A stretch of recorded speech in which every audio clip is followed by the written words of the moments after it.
실시간 헤드라인입니다. 첫 번째 소식입니다. 트럼프 미국 대통령이 현지 시간 13일 상호 관세를 부과하는 대통령 각서에 서명했습니다. 트럼프 대통령은 이날 백악관 집무실에서 상호 무역 및 관세에 관한 각서에 서명하고 관련 실행 계획을 밝혔습니다. 두 번째 소식입니다. 미국 백악관이 반도체법 보조금 지급에 관해 재협상을 추진하고 있다고 로이터 통신이 보도했습니다. 세 번째 소식입니다. 테슬라가 이틀 연속 랠리하며 시총 7위에 복귀했습니다. 현지 시간 13일 뉴욕 증시에서 테슬라는 5.77% 급등한 355.94달러를 기록했습니다. 마지막 소식입니다. 우크라이나 종전 가능성이 커지자 국제 유가가 소폭 하락하고 있습니다. 트럼프 대통령이 러시아 푸틴 대통령과 우크라이나 젤렌스키 대통령과 잇따라 통화를 갖고 우크라이나 종전 가능성을 내비쳤기 때문입니다. 매일 아침 8시 성공 투자를 향한 힘찬 발걸음 출발 증시와이드 시작합니다. 진행의 이소연입니다. 간밤 미증시 3대 지수는 일제히 상승하면서 종가 형성했습니다. 트럼프 관세 리스크가 어느 정도 좀 잦아들었고요. 특히나 PPI를 소화하면서 굉장히 좋은 모습으로 주가를 형성했습니다. 우선 속보도 전달드립니다. 1월 취업자 수 전년 대비해서 13만 5천 명으로 늘어났습니다. 고용률은 68.8%로 집계됐는데요. 더 자세한 소식은 들어오는 대로 전달드리겠습니다. 네, 먼저 오늘 저희가 준비한 소식들 화면을 통해서 짚어보겠습니다.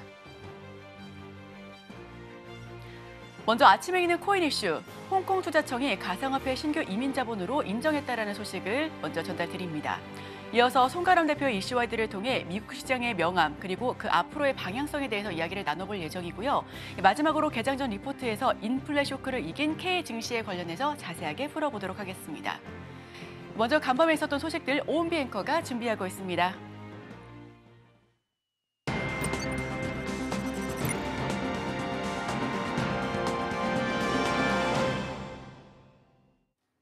오늘 아침 빼놓을 수 없는 코인 소식 전달해 드리도록 하겠습니다.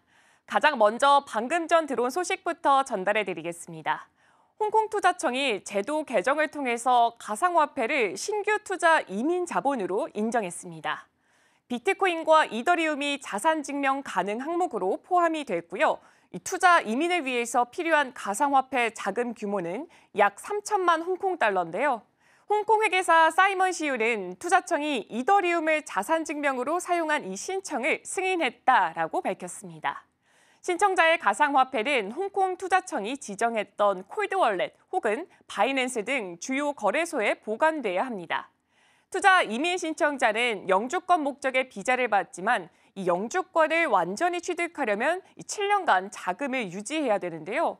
홍콩은 가상화폐 자본 이득세를 면제하면서 글로벌 디지털 금융 중심지로 자리 잡고 있습니다. 네, 이어서 다음 소식입니다. 정부가 올해 하반기부터 상장사와 전문 투자자로 등록했던 법인 3,500여 개를 이 대상으로 해서 가상자산 실명 계좌를 시범적으로 허용합니다. 이는 미국 스트래티지처럼 기업이 비트코인 투자 전략을 활용할 수 있는 길을 여는 조치로 평가되고 있습니다. 금융사는 가상자산 손실이 금융 시스템으로 전이될 우려도 제외됐습니다. 금융위는 금융투자 상품 잔고 100억 원 이상 법인을 대상으로 허용하고 있고요. 금융사의 가상자산 투자 여부는 중장기적으로 검토할 방침입니다. 국제은행 감독기구는 가상자산의 1250%의 위험 가치 증치를 분열해서 은행에 직접 투자를 사실상 제한하고 있고요. 이에 따라서 국내 가상자산 현물 ETF 도입도 연기될 전망입니다. 금융위는 전문 투자자가 아니라 일반 법인의 가상자산 투자 허용 여부도 단계적으로 검토할 계획입니다. 향후 시범 운영 결과를 평가한 후에 외환, 세제 등 관련 제도 정비가 완료가 된다면 본격적인 논의가 이뤄질 것으로 예상되고 있습니다. 네, 이어서 다음 소식입니다.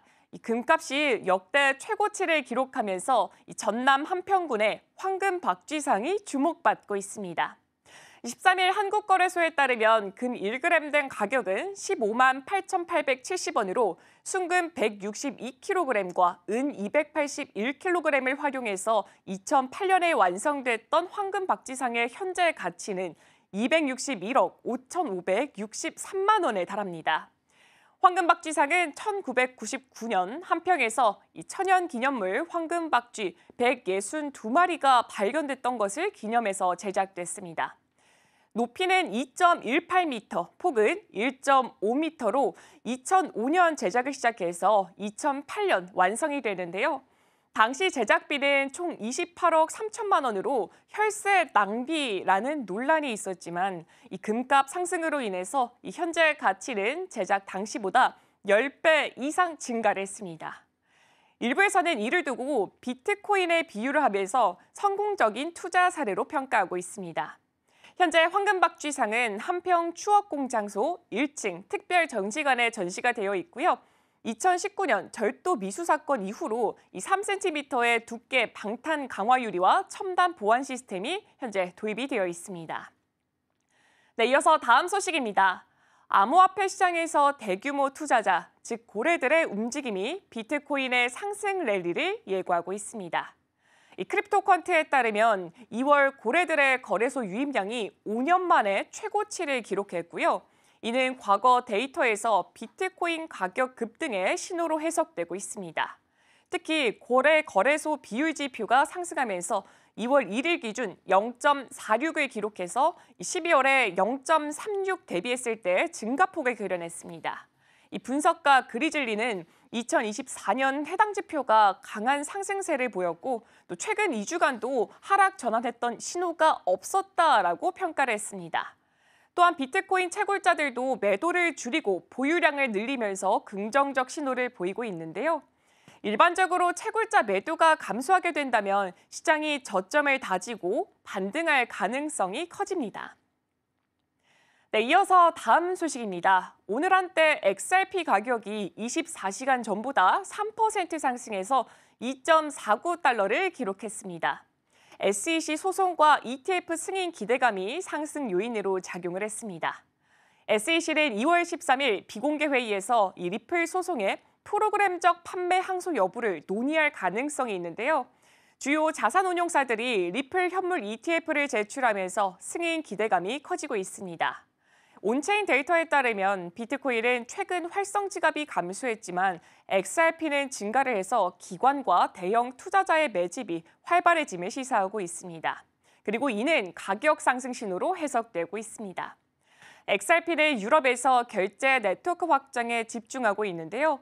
포르투갈 최대 외환 서비스 업체 유니캄비오가 리플 네트워크에 합류를 하면서 브라질과 포르투갈 간 송금 서비스에 XRP 기반 주문형 유동성을 적용할 전망입니다. 실질적인 유스케이스가 확대가 XRP 가치 상승 요인이 될 수가 있을 것 같고요. 또한 투자자들은 XRP를 축적하는 경향을 보이면서 장기 보유를 지속하고 있습니다. 시장 가치 변동성 지표가 낮아진 상황에서 과거에는 최대 60%의 상승이 발생한 적이 있었죠. SEC 소송 결과 ETF 승인 여부, 글로벌 결제 네트워크 확장이 맞물리면서 이 리플의 추가 상승 가능성이 커지고 있다고 평가받고 있습니다. 네, 이어서 마지막 소식입니다. 시바이누가 톤코인을 제치고 암호화폐 시가총액 15위에 올라섰습니다. 시바이누의 시가총액은 95억 7천만 달러로 91억 5천만 달러의 톤코인을 앞섰습니다. 이번 순위 변화는 시바이누의 가격 반등과 맞물려 있습니다. 반면에 톤코인은 오늘 한때 1.84% 하락하면서 3.67달러로 내려갔고요. 미국의 CPI 발표 이후에 시바이누는 조정을 받았지만 반등에 성공하면서 상승폭을 키워나갔습니다. 암호화폐 분석가 알리는 TD 시퀀설 지표가 시바이누의 매수 신호를 나타냈다라고 분석을 했습니다. 이 추가 상승을 위해서는 50일 이동평균선과 200일 이동평균선 저항선을 돌파해야 됩니다. 이 시장의 회복세가 지속되면 시바이누의 가능성도 커질 전망입니다. 네, 지금까지 암호화폐 소식 전달해드렸습니다.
네, 서울경제신문이 선정한 글로벌 조간 브리핑 시간입니다. 화면을 통해서 첫 번째 소식부터 전달드리겠습니다.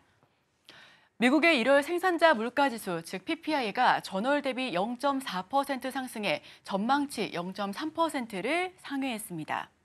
전년 동기 대비 PPI도 3.5% 상승하며 예상치인 3.3%보다 높게 나왔는데요.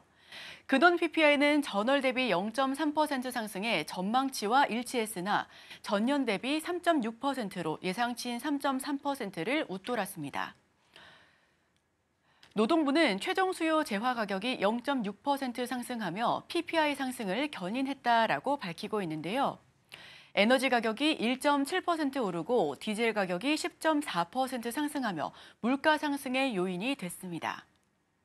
식품 가격도 1.1% 오르면서 재화 가격 상승을 촉발시켰고요. PPI는 소비자 물가의 선행 지표로 작용하는 만큼 인플레이션 우려가 더 커지고 있는 상황입니다. 1월 소비자 물가 지수도 예상보다 높은 3%대를 기록했는데 CPI와 PPI 상승으로 연준의 금리 인하 기대감이 낮아지고 있는 상황입니다. 블룸버그는 트럼프 행정부의 관세가 인플레이션을 자극하고 있다라고 분석하고 있습니다. 이어서 두 번째 소식입니다. 도널드 트럼프 미국 대통령이 현지 시간 13일 세계 각국에 대한 상호관세 발표를 예고했습니다. 상호관세는 상대국이 미국 상품에 적용하는 관세를 그만큼 미국도 동일한 관세를 부과하는 조치인데요. 트럼프는 소셜미디어에서 상호관세를 강조하며 이를 발표할 것이다라고 계속해서 강조하고 있습니다. 백악관은 나렌드라 모디 인도 총리 방문 전에 발표될 것이라고 전날 언론 브리핑에서 밝혔고요. 구체적인 관세 부과 방식은 불명확하지만 글로벌 통상에 큰 영향을 미칠 것으로 보여집니다. 전문가들은 트럼프가 1930년 제정된 무역법 1930 제338조를 활용할 가능성이 있다라고 보고 있고요. 이 법은 미국과의 교역에서 차별적 대우를 한 국가에 최대 50% 관세를 부과할 권한을 대통령에게 부여하는 겁니다. 또 트럼프는 취임 이후 무역 전쟁을 본격화하면서 고율 관세를 통해 통상 불균형 해소를 추진해왔고요. 이와 관련해 4일 중국에 10% 추가 관세를 부과한 데 이어 10일 철강, 알루미늄에도 25%의 관세를 부과한 바 있습니다. 미국의 상호관세 정책이 국제무역 질서에 미칠 영향이 주목되고 있습니다. 이어서 다음 소식입니다. 미 노동부는 2월 2일에서 8일 신규 실업수당 청구 건수가 21만 3천 건으로 전주 대비 7천 건 감소했다라고 발표했습니다. 이는 다우존스 예상치를 소폭 밑도는 수치고요. 21만 건대 초반을 유지하는 수치는 미국 노동시장이 아직 견조함을 시사하고 있습니다. 계속 실업수당 청구 건수도 185만 건으로 직전 주보다 3만 6천 건 줄었습니다. 연준은 강한 성장세와 인플레이션 정체로 인해 금리 인하를 서두르지 않겠다라고 밝혔는데요. 이에 따라 월가에서는 고용시장 동향을 중요한 경제 지표로 주목하고 있습니다. 노동시장의 탄탄한 흐름이 지속되면 연준의 정책 결정에도 영향을 줄 계획입니다. 이어서 다음 소식입니다. 타이완 타이중의 백화점에서 가스 폭발 사고가 발생해 최소 4명이 사망하고 26명이 부상을 입었습니다. 사고는 13일 오전 11시 30분경 12층 푸드코트 철거 공사 중 가스 누출로 인해 발생한 것으로 추정되고 있고요. 부상자 중에는 2세의 아기도 포함됐으며 마카오 관광객 6명 중 1명이 숨지고 5명이 크게 다쳤습니다. 자동차 블랙박스 영상에는 폭발과 함께 백화점 외벽이 무너지고 연기가 치솟는 장면이 담겼고요. 폭발 당시 4명이 12층에서 추락했으며 시민들은 이를 지진으로 착각할 정도로 충격이 아주 컸습니다. 백화점 맞은편 가게에서도 건물이 약 10초간 흔들렸다라고 한 시민이 증언했는데요. 시민들은 SNS를 통해 사고 현장 사진과 영상을 공유하며 피해 상황을 전달했습니다. 현지 시민들은 사고 발생 지역이 익숙한 곳이라며 두려움과 안타까움을 표했고요. 신콩 미츠코시 백화점 측은 피해자들에게 위로를 전하며 당국 조사에 협조하겠다라고 밝혔습니다. 현재 복구 작업과 현장 조사가 진행 중이고 또 재발 방지를 위한 조치가 논의되고 있는 상황입니다. 이어서 다음 소식입니다. 하마스가 현지 시간 13일 이스라엘 인질 3명을 15일에 석방할 계획이다라고 발표했습니다. 이는 미국과 이스라엘의 강한 압박에 따른 결정으로 해석되고 있는데요. 트럼프 미국 대통령은 10일, 15일 정오까지 인질을 석방하지 않으면 휴전 협상을 취소하겠다라고 경고하고 있습니다. 네타냐후 이스라엘 총리도 11일 인질 석방 없이는 종전 협상이 폐기될 것이다라고 밝혔는데요. 이스라엘군은 가자지구 남부 라파에서 드론을 활용한 무기 밀수를 의심하며 표적 공습을 단행했습니다. 하마스는 휴전 협정 붕괴를 원하지 않는다며 인질 석방을 재확인했고요. 하마스의 발표로 가자지구의 긴장이 다소 완화될 것으로 전망되고 있습니다. 네, 제가 준비한 소식은 여기까지 전달드립니다. 바로 이어서 이슈 와이드를 통해 더 자세한 소식을 나눠보겠습니다.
더 넓은 시선으로 시장의 계획을 세워보겠습니다. SK인베스트 송가람 대표님 모셔봅니다. 어서 오세요. 네, 반갑습니다. 네, 대표님. 간밤에 미증시 3대 지수는 일제히 상승하면서 특히 나스닥을 위주로 큰 폭의 강세를 연출했습니다. 관세에 대한 불확실성도 좀 제거가 되는 모습이었고요. PPI도 소화하는 분위기였는데 미증시 마감부터 짚어보시죠. 네, 미증시는 계속해서 흔들리는 모습이 최근에 나왔지만 다시 한번 M7 위주로 좋은 흐름들이 나왔는데요. 이런 흐름 같은 경우에는 지금까지의 불안감 어느 정도 종식되지 않았느냐라는 부분, 그리고 금리에 대한 부분, 각종 지표에 대한 부분 어느 정도 소화했다라고 볼 수가 있겠습니다. 다른 부분보다도 우리가 지금까지 가장 불안감으로 크게 작용했던 부분, 바로 이런 각종 지표들에 대한 부분, 그리고 다양한 부분에 대한 부분들이 볼 수가 있을 텐데, 이 부분에 있어서는 빅7, 이 M7 종목군들이 다시 한번 회복되는 흐름, 그리고 연기금 자금에서 어느 정도 매수가 들어오는 모습 함께 연출이 되었기 때문에 이런 흐름 같은 경우에는 단기로 다시 한번 상승하는 흐름이 나올 수 있다라는 점 볼 수가 있겠고, 우리가 이런 흐름 같은 경우에 장기적으로 볼 것인가 라는 부분에 있어서는 아직까지는 의문점을 가질 수밖에 없다라고 볼 수밖에 없을 텐데, 이 부분에 있어서는 뒤에 말씀드리겠지만 트럼프 정부의 일관성이 상당히 부족하지 않나라는 점, 그리고 관세에 대한 이슈, 다양한 불안감, 아직까지는 장기적으로 조금은 남아있다. 단기적으로는 불안감이 털어져 있기 때문에 M7 대형주 위주 상승 랠리 더 이어질 가능성이 상당히 높다라는 점까지 말씀드리도록 하겠습니다. 네, 트럼프 정부의 정책 일관성이 좀 부족하고 아직까지는 단기적으로는 불안감을 해소하지 못하는 상황이다라는 이야기를 나눠봤습니다. M7 좀 짚어볼 텐데요. 엔비디아는 3% 넘게 올랐고요. 애플도 마찬가지고 구글 그리고 테슬라는 5%가 넘게 급등하면서 종가 형성했습니다. S&P 500 히트맵 좀 열어서 보면 전반적으로 다 초록불을 켜고 있는 만큼 상승하고 있는 종목들 굉장히 많았었는데 메타가 19거래를 연속해서 랠리를 보여주고 있어요. 메타 소식부터 한번 짚어볼까요? M7 내 종목들 살펴보겠습니다. 네, M7 종목 같은 경우에는 지금 기술주 위주로 좋은 흐름들을 보이고 있는데요.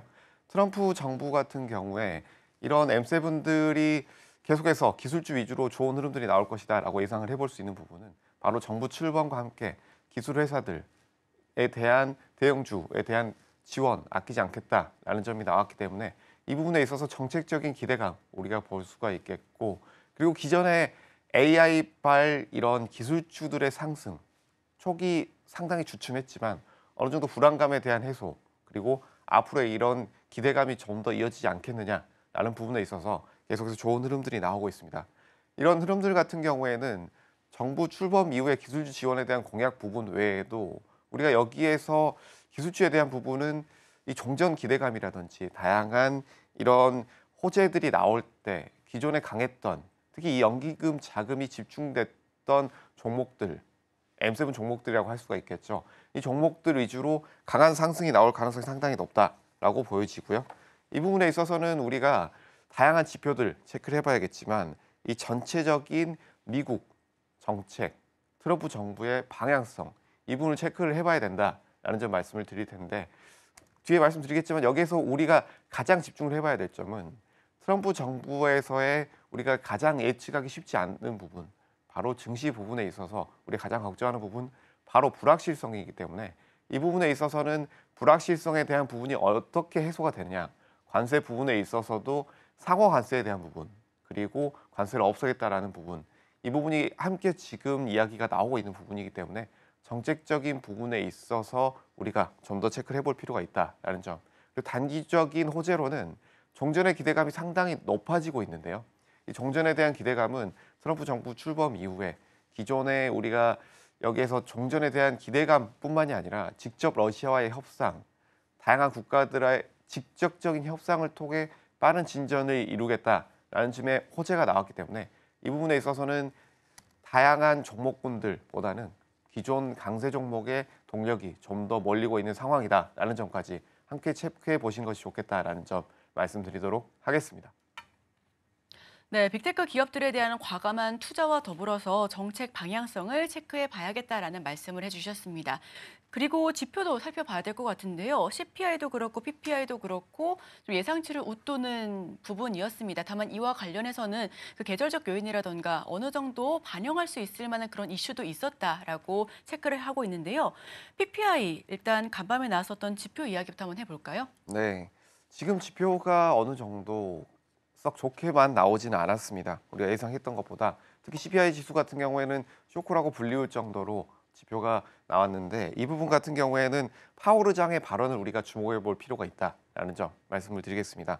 파월 의장은 1월 CPI 신중하게 해석할 필요가 있다라는 점, 이 부분에 있어서 우리가 데이터에 집중을 하기보다는 시장 전체 흐름을 보자라는 발언이 있었기 때문에 이 부분에 시장이 어느 정도 적용이 되지 않았나라고 보여지고, PPI 그리고 PCE 같은 경우에도 이 부분이 PPI가 지수가 그렇게 썩 좋지 않았지만 PCE 같은 경우에 이 부분이 더 중요하다라는 발언, 이 부분에 좋은 흐름이 나올 수 있겠다라는 기대감이 상당히 낙폭을 축소하고 다시 올라오는 흐름을 만들어냈다라고 보여지고요.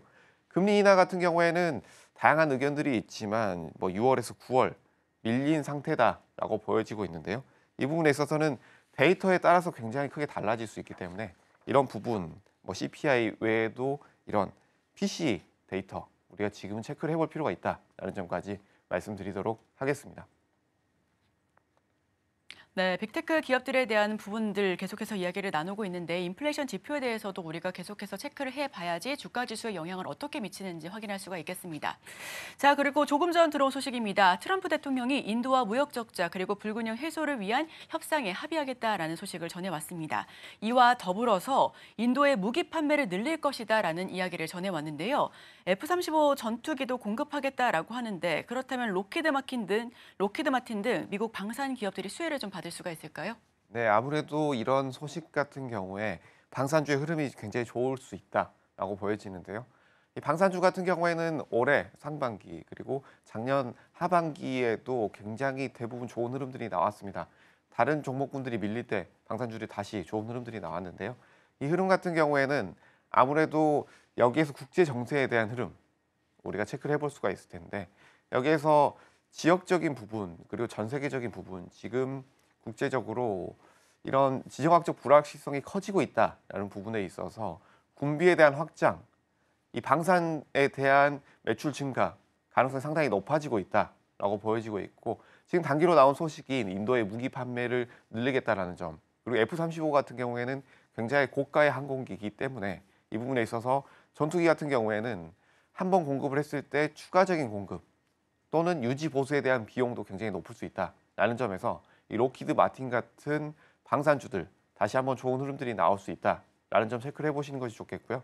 그래서 이 방산주들 같은 경우에 단기로 이런 좋은 소식이 나왔기 때문에 흐름들이 좋을 수 있다라는 점 체크를 해보시고 중장기적으로는 이 방산주들 같은 경우에는 계약이 단기로 하나가 끝나는 것이 아니라 이런 계약에 이어서 꾸준히 다른 국가에도 이어질 수 있다는 점 한 가지, 그리고 또 한 가지는 이후에도 유지 보수에 대한 비용이 계속해서 나올 수밖에 없기 때문에 이 부분에 대한 매출까지 체크를 해본다라고 한다면 방산주의 흐름은 이렇게 단기로 끝나지는 않을 가능성이 상당히 높다라는 점에서 우리가 중장기적으로도 계속해서 체크를 해볼 만한 섹터다라는 점 말씀드리도록 하겠습니다. 네, 중장기적으로 계속 바라봐야 하는 섹터다라는 이야기 나눠봤습니다. 이번 발표는 미국, 인도 군사 협력 강화 더불어서 중국에 대한 견제, 또 러시아산 무기 의존 감소가 될 수 있겠고요. 인도 태평양 전략 강화와 미국 방산업체 이익 증대 등의 복합적인 의도가 있는 것으로 보여집니다. 또 반도체 칩스법 이야기 한번 해볼까요? 트럼프 대통령 대만산 반도체를 콕 집었습니다. 미국에서 생산을 해야 한다라고 거듭해서 압박하고 있는데 TSMC라던가 이런 부분들 좀 우리가 어떻게 대응을 해야 될까요? 아무래도 칩스법 계속해서 뜨거운 감자로 이야기가 되고 있는데요.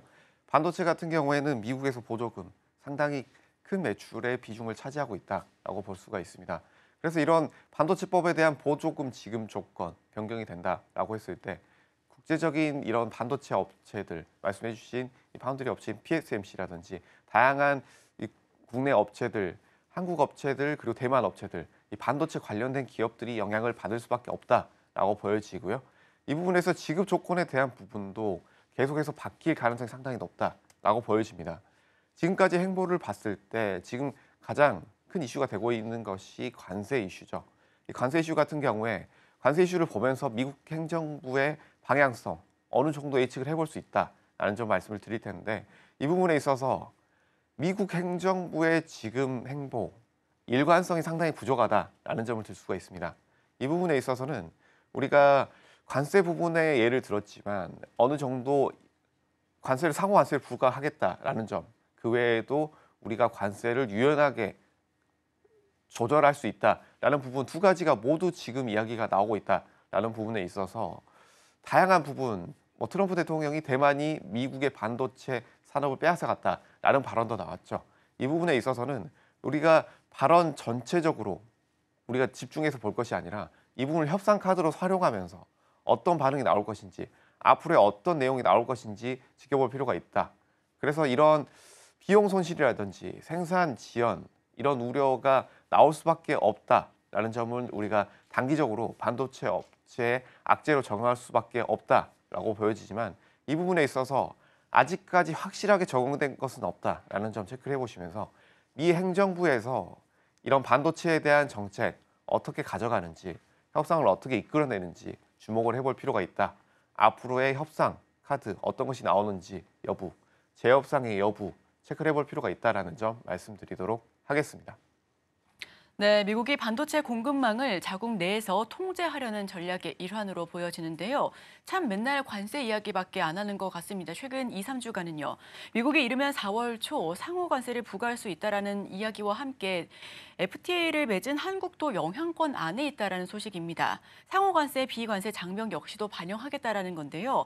자동차 관세도 곧 발표한다라고 하는데 우리나라에 어떤 영향이 미쳐질까요? 자동차 관세 같은 경우에는 큰 영향을 미칠 수밖에 없습니다. 이유는 아무래도 관세 부분에 있어서는 이 부분 매출에 직결된다. 그리고 순이익 부분에도 직결된다라는 부분을 볼 수가 있을 텐데요. 자동차 산업, 전기차 산업, 이 전체적으로 이 자동차 부분에 있어서 매출이 상당히 감소한 상황이다라고 보여집니다. 전 세계적으로 어느 정도 불황이 나오면서 다시 한번 이런 자동차 산업에 대한 매출의 기대감이 어떻게 될 것인가라는 부분에 있어서 상당히 우려가 많이 나오고 있는데 이 부분에 있어서 관세가 상당히 올라간다라고 했을 때 그렇다고 한다면 이 관세 부분, 자동차 가격에 영향을 줄 수밖에 없다라고 한다면 매출 부분에 있어서도 이 매출에 대한 부분, 가격이 올라간다는 매출도 상당히 줄어드는 영향이 계속해서 나왔습니다. 그래서 테슬라 같은 경우에도 중국이나 해외 시장에 있어서 상당히 매출을 늘리기 위해서 가격을 다운시켰던 그때 이런 매출을 보게 되면 상당히 매출에 대한 지적도가 있었다라고 보여지는데 이 부분에 있어서는 반대로 이렇게 관세가 늘어나고 가격대가 올라간다라고 했을 때는 매출의 감소가 어느 정도 예상이 된다라고 보여집니다. 트럼프 대통령 같은 경우는 미국에서 제조했을 때는 큰 문제가 없을 것이다. 그리고 현재 다양한 국가들, 특히 한국 같은 경우에는 대부분 FTA를 통해서 무관세, 그래서 이런 흑자가 상당히 나오고 있는 부분인데 트럼프 대통령이 강조하고 있는 부분, 바로 상호관세 부분입니다. 상호관세 부분. 이 A국에서 B국 서로의 관세를 동일하게 매기겠다. 여기에서 FTA에서 관세를 줄였던 부분 다시 돌리키겠다라는 부분에 대한 부분 상당히 많이 나오고 있는데 그렇게 된다면 전 세계적으로 교역에 대한 부분 계속해서 떨어질 수밖에 없다. 그렇게 된다면 현지 생산에 대한 비중이 늘어날 수밖에 없다라고 한다면 이 부분에 유연하게 대응할 수 있는 업종인가라는 부분 체크를 해보실 필요가 있겠고 이 부분에 유연하게 대응하기 쉽지 않은 업종이 있다면 이 부분은 상당히 단기로 악재로 작용할 수밖에 없다.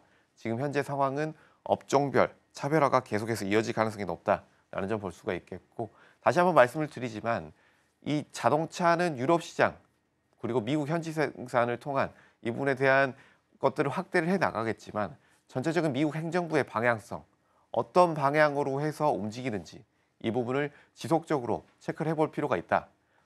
업종별 차별화는 계속해서 이어질 것이다. 혼조세가 이어질 가능성이 높다라는 점 말씀드리도록 하겠습니다. 네, 이와 함께 업종별 차별화 장세가 이어지고 있다는 점도 투자 판단에 참고하시면 좋을 것 같습니다. 하마스 15일 예정대로 인질 3명을 석방하겠다라고 하고 있는데요. 이와 함께 하방 압력을 받은 국제 유가 그리고 지정학적 리스크 해소에 대한 의견을 한번 여쭤보도록 하겠습니다. 네, 아무래도 지금의 국제적인 리스크들, 지정학적 리스크가 가장 크다고 할 수 있죠. 그중에서도 이 중동 쪽, 특히 이스라엘 하마스에 대한 분쟁 계속해서 이어지고 있습니다. 이 부분에 있어서는 잠시 지금 소강 상태이긴 하지만 여기에서 미국의 중재를 통해서 얼마나 이 부분에 있어서 조용한 흐름을 가져갈 것인지에 대한 부분 우리가 주목을 해봐야겠죠. 이 부분에 대한 관심사는 아무래도 가장 큰 부분, 바로 유가의 안정 부분이라고 할 수가 있을 텐데요. 중동 쪽에서 이슈가 있을 때마다 유가는 들썩일 수밖에 없다라고 보여지고 이 부분에 있어서 단기 이슈, 바로 하마스에서 15일에 인질 3명을 석방하겠다. 이 부분에 있어서 서로의 인질을 석방하고 평화체계로 가자라는 움직임이 나왔기 때문에 유가에 대한 움직임 상당히 긍정적으로 보여질 수 있다라고 보여지고요. 이런 단기적인 흐름, 좋은 소식이 나올 때마다 유가는 어느 정도 안정된 흐름 보여질 가능성이 상당히 높다라고 보여지고 지금 이런 유가에 대한 흐름, 첫 번째는 바로 이런 러시아, 이란, 그리고 다양한 국가들에 있어서의 생산 부분, 공급 부분, 이 부분에 있어서 생산과 공급에 대한 부분에 있어서 위축이 됐을 때 상승이 나올 수밖에 없다라는 부분, 이 두 가지를 체크를 해볼 수가 있을 텐데요.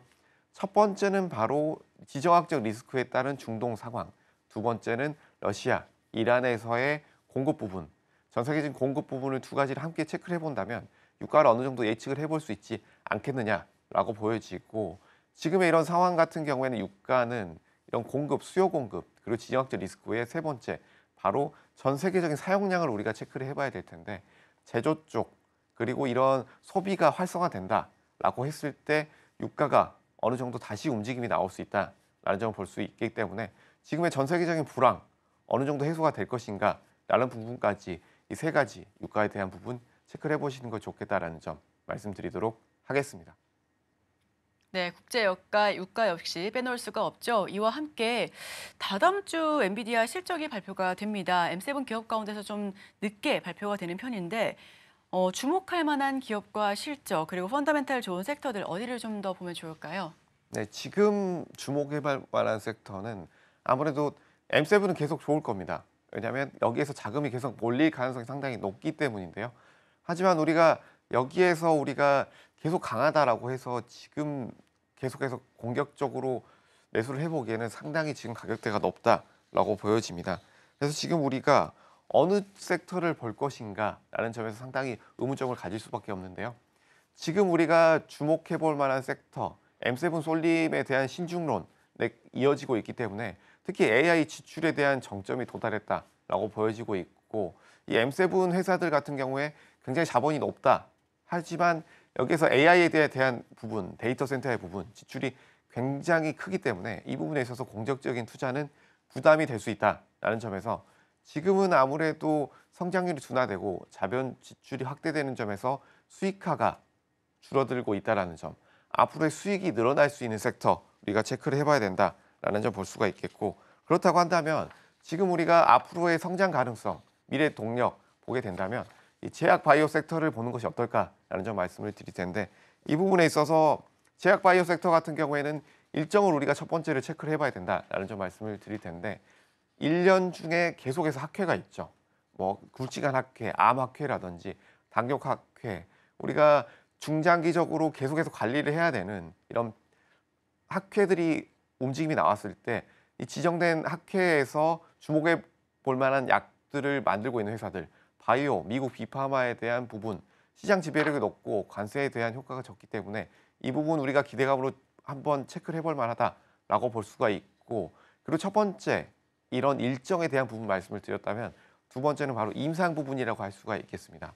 임상 같은 경우에는 1상, 2상, 3상까지 진행되는 과정이 굉장히 쉽지 않다라고 볼 수가 있겠지만, 지금 미국 빅파마에서 굉장히 높은 투자를 하고 있고 연구 개발이 계속해서 이어지고 있기 때문에 제약 바이오 섹터에서 신약 개발에 대한 기대감, 그리고 신약 임상이 끝날 때마다 그 기대감은 커질 수밖에 없다라는 점에서 이 두 가지를 체크를 해본다라고 한다면 상당히 우리가 메리트가 있다. 그리고 또 한 가지 같이 체크를 해본다면, 전체적인 미국 시장의 상승폭 대비했을 때 이 미국 빅파마들의 흐름, 제약 바이오주들의 흐름은 아직까지 가격적 이 밸류에이션이 상당히 좋은 흐름이다라고 보여지기 때문에, 그렇게 된다면 이 부분에 있어서 신약 부분에 대한 기대감, 그리고 앞으로의 성장 동력, 그리고 지금 가격대의 밸류에이션, 이 세 가지를 체크를 해본다면 충분히 이 제약 바이오 섹터 우리가 기대를 해볼 만하다라는 점 말씀드리도록 하겠습니다.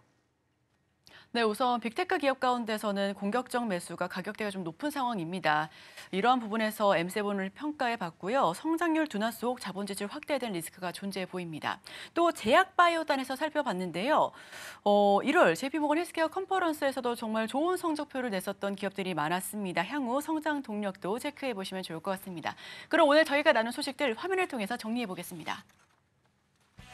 송가람 대표의 이슈와이드, 미국 시장의 명암 그리고 앞으로의 방향성에 대해서 이야기 나눠봤습니다. 인플레이션 지속적 상승 여부는 미지수인데 관세 그리고 반도체 보조금 재협상 추이에 주목할 필요가 있어 보이고요. 순류를 따라 실적과 펀더멘탈에 집중할 필요가 있다라는 이야기까지도 나눠봤습니다. 네, 송가람 대표와는 여기서 인사 나누도록 하겠습니다. 저희 출발 증시와이드는 9시 개정 방송까지 계속해서 이어갑니다. 간밤에 있었던 소식들 이가은 앵커가 준비 중입니다.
오늘 아침 빼놓을 수 없는 글로벌 이슈 쉽게 읽어드립니다. 아침에 읽는 어젯밤 미증시 이야기, 어떤 이슈들이 있었는지 함께 살펴보도록 하겠습니다.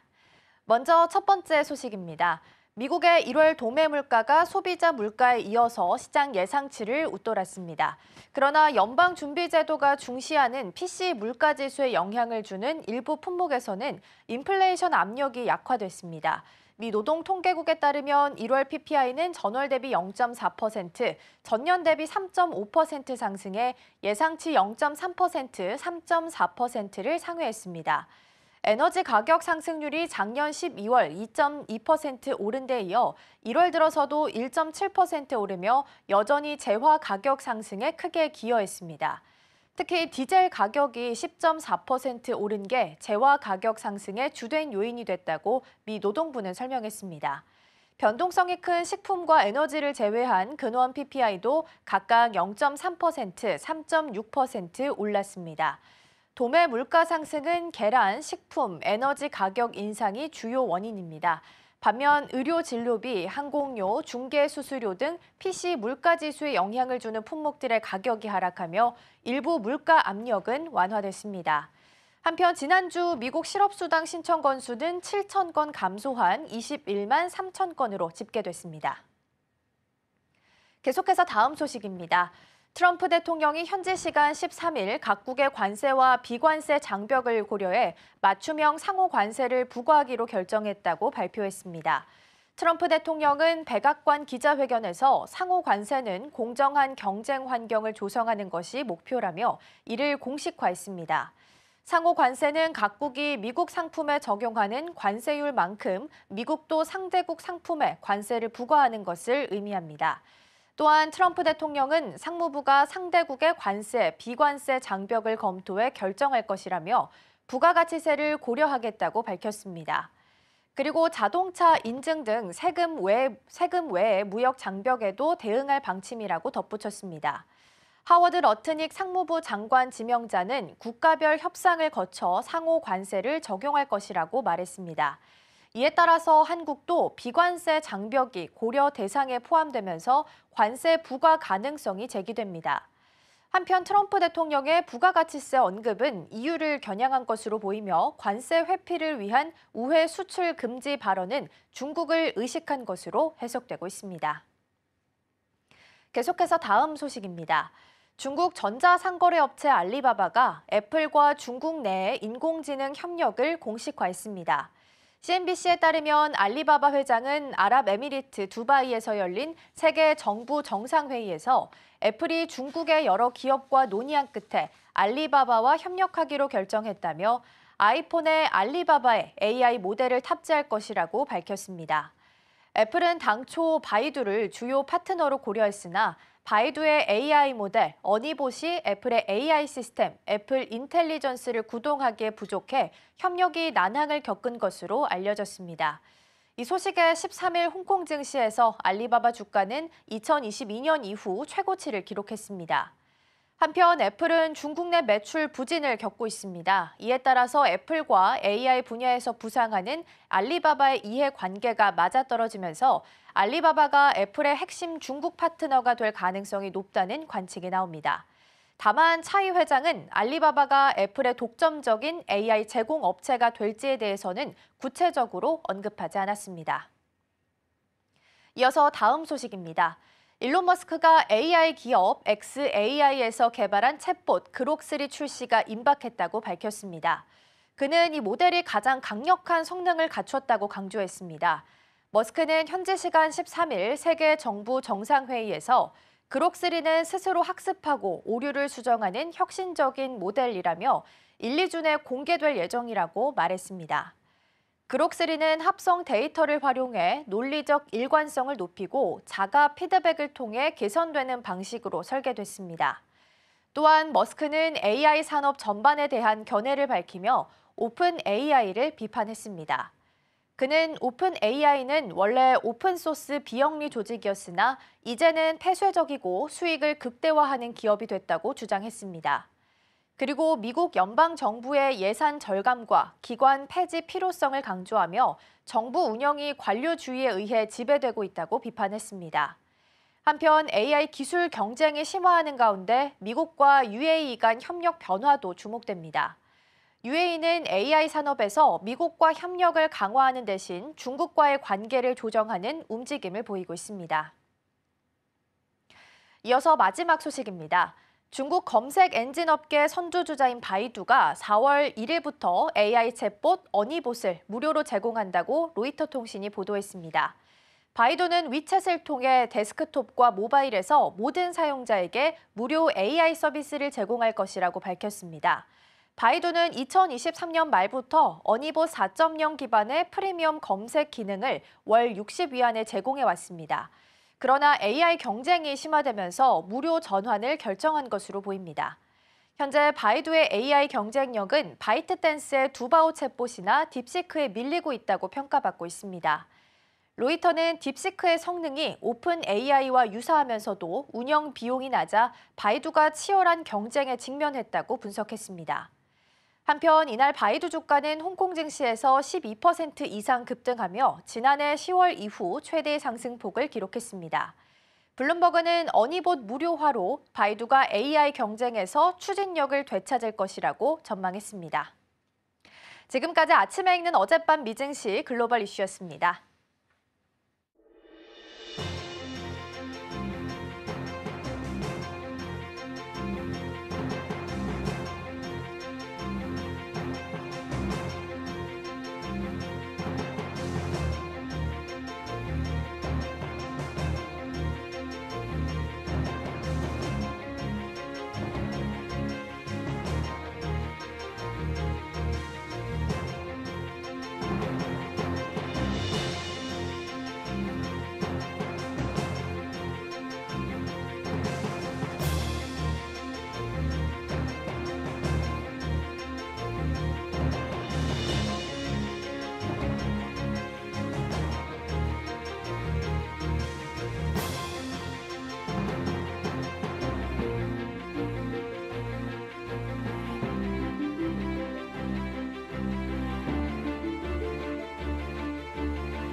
네, 개장을 약 12분 정도 앞두고 있습니다. 간밤 미증시 3대 지수는 일제히 상승하면서 장을 마무리했습니다.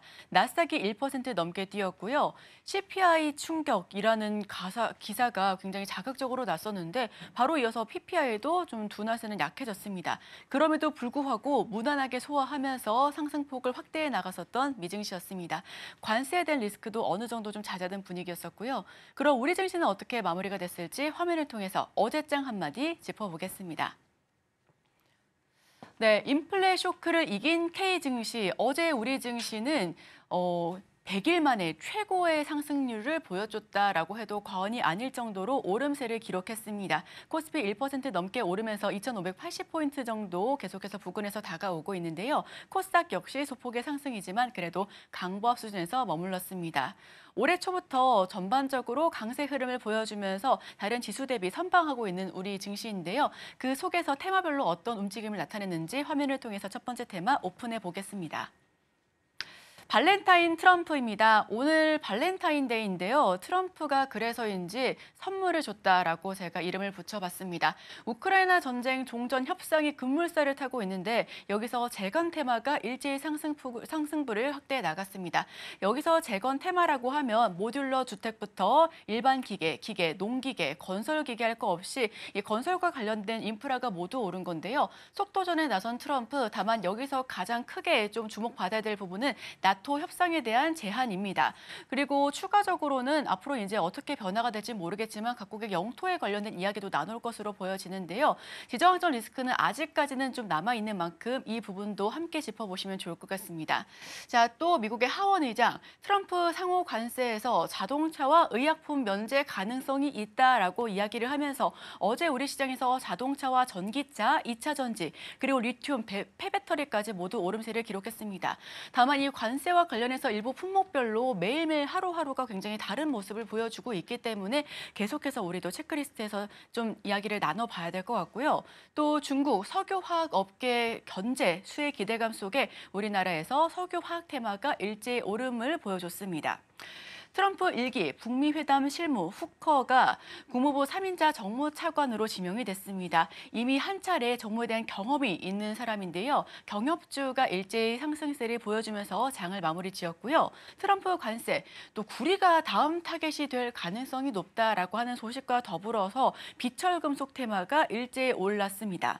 또 미국이 동맹국의 미국 해군 함정 건조 허용 법안 발의 속에서 계속해서 이런 기자재 그리고 조선 쪽에서는 쪽에서는 랠리가 나오고 있다는 점 참고해 보시면 좋을 것 같습니다. 조선 같은 경우에는 고밸류에 대한 부담은 있지만 그럼에도 불구하고 계속해서 잘 가지고 있네요. 자, 그럼 다음 테마 열어보겠습니다. 추세적 반등의 시작일까요? 우선 삼성전자 지난 실적은 아쉬웠습니다. 7조 원대 중반은 나오겠지 했는데 6조 5천억 원 수준이었는데요. 그리고 SK하이닉스 같은 경우는 최고의 선방을 보여줬죠. 다만 이번에는 삼성전자 유리기판도 그렇고 좋은 소식 많이 나오고 있습니다.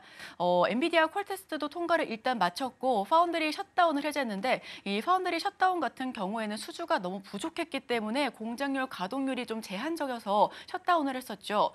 이번에 다시 돌아갑니다. 평택라인 가동률을 최대치로 끌어올리면서 다시 한번 공격적인 확장세에 나설 수 있을 것이다라는 기대감 속에서 반등의 실마리가 보여지는 건지 우리 기대감 모아지고 있고요.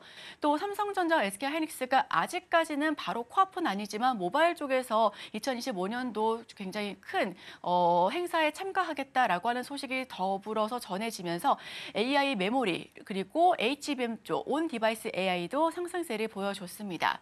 가상자산의 법인 실명 계좌, 단기적인 허용을 하겠다라는 소식에 가상화폐와 두나무 테마도 오름세를 보여줬었고요. 전반적으로 어제 시장에서 지수 자체가 오름폭을 확대해 나갔기 때문에 하락하고 좀 약세를 보였었던 그런 섹터들보다는 상승 흐름을 크게 보여줬었던 섹터와 테마들이 좀 많았습니다. 그럼에도 불구하고 아쉬운 약세도 있었죠. 미국의 CPI 쇼크 속에 국채 금리가 급등을 했었는데 또 추가적으로 카카오 실적이 아주 안 좋았습니다. 아주까지는 아니더라도 예상치보다 조금 더 흔들리는 모습을 보여줬었고 최근 들어서 오픈 AI와 함께 협력을 하겠다라는 소식에 크게 상승분을 보여줘 왔기 때문에 이에 따라서 차익도 어느 정도 나온 것으로 풀이가 되고 있습니다. 인터넷과 IT 대표주들이 하락세를 일단 보여줬고요. 메타, 퓨리오사 AI 인수 논의 속에서 전일 부각됐었던 창투사, 창업투자와 관련된 기업들은 일제히 모멘텀을 좀 잃어서 차익 매물이 나왔습니다. 여기에 차세대 필러로 보여지는 동방 메디컬, 어제 상장을 했는데 상장 첫날 주가가 7% 넘게 하락하면서 마감을 지었고요. 이와 함께 미용기기 테마도 일제히 급락세를 연출했습니다. 자, 그럼 특징주로 넘어가 보시죠. 전일장 특징주입니다. 여행주로 잘 알려진 레드캡 투어가 최대 실적과 파격적인 배당에 힘입어서 겹포제의 상한가 터치했습니다. 또 바로 이어서 옛 아프리카 TV죠. 숲, 분식회계 의혹이 등장했는데요. 컨퍼런스콜에서 매출을 부풀릴 동기가 없다라고 선을 그었습니다만 그럼에도 11% 넘게 급락하면서 종가 형성했습니다. 또 하나비전 상한가 터치했습니다. 최근 들어서 하나그룹주의 모멘텀이 굉장히 좋죠. 실적 호조와 구조 개편에 대한 기대감이 맞물리면서 함께 올라갔고요. 또 카카오는 시장 기대치 하회 그리고 4만 원대가 깨졌다라는 소식 속에서 4%가 넘게 하락하면서 종가 형성했습니다. 자, 이렇게 전일장 특징주까지 알아봤습니다. 네, 어제 우리 시장은 CPI 지수가 살짝 높게 나왔음에도 불구하고 종전이나 관세 완화에 대한 기대감 속에 그래도 지수가 좀 견조하게 버텨주는 모습이었습니다. 특히나 삼성전자를 비롯해서 SK하이닉스, 현대차, 특히 LG엔솔 이런 종목들이 굵직한 기업들 위주로 상승세를 보이면서 코스피 지수를 끌어올려주는 모습이었습니다. 분위기가 나쁘게 흘러가고 있지 않기 때문에 계속해서 유지될 수 있었으면 좋겠는데요. 일단 오늘은 기업과 관련된 뉴스를 준비를 했습니다. 먼저 테슬라 뉴스부터 함께 살펴보도록 하겠습니다.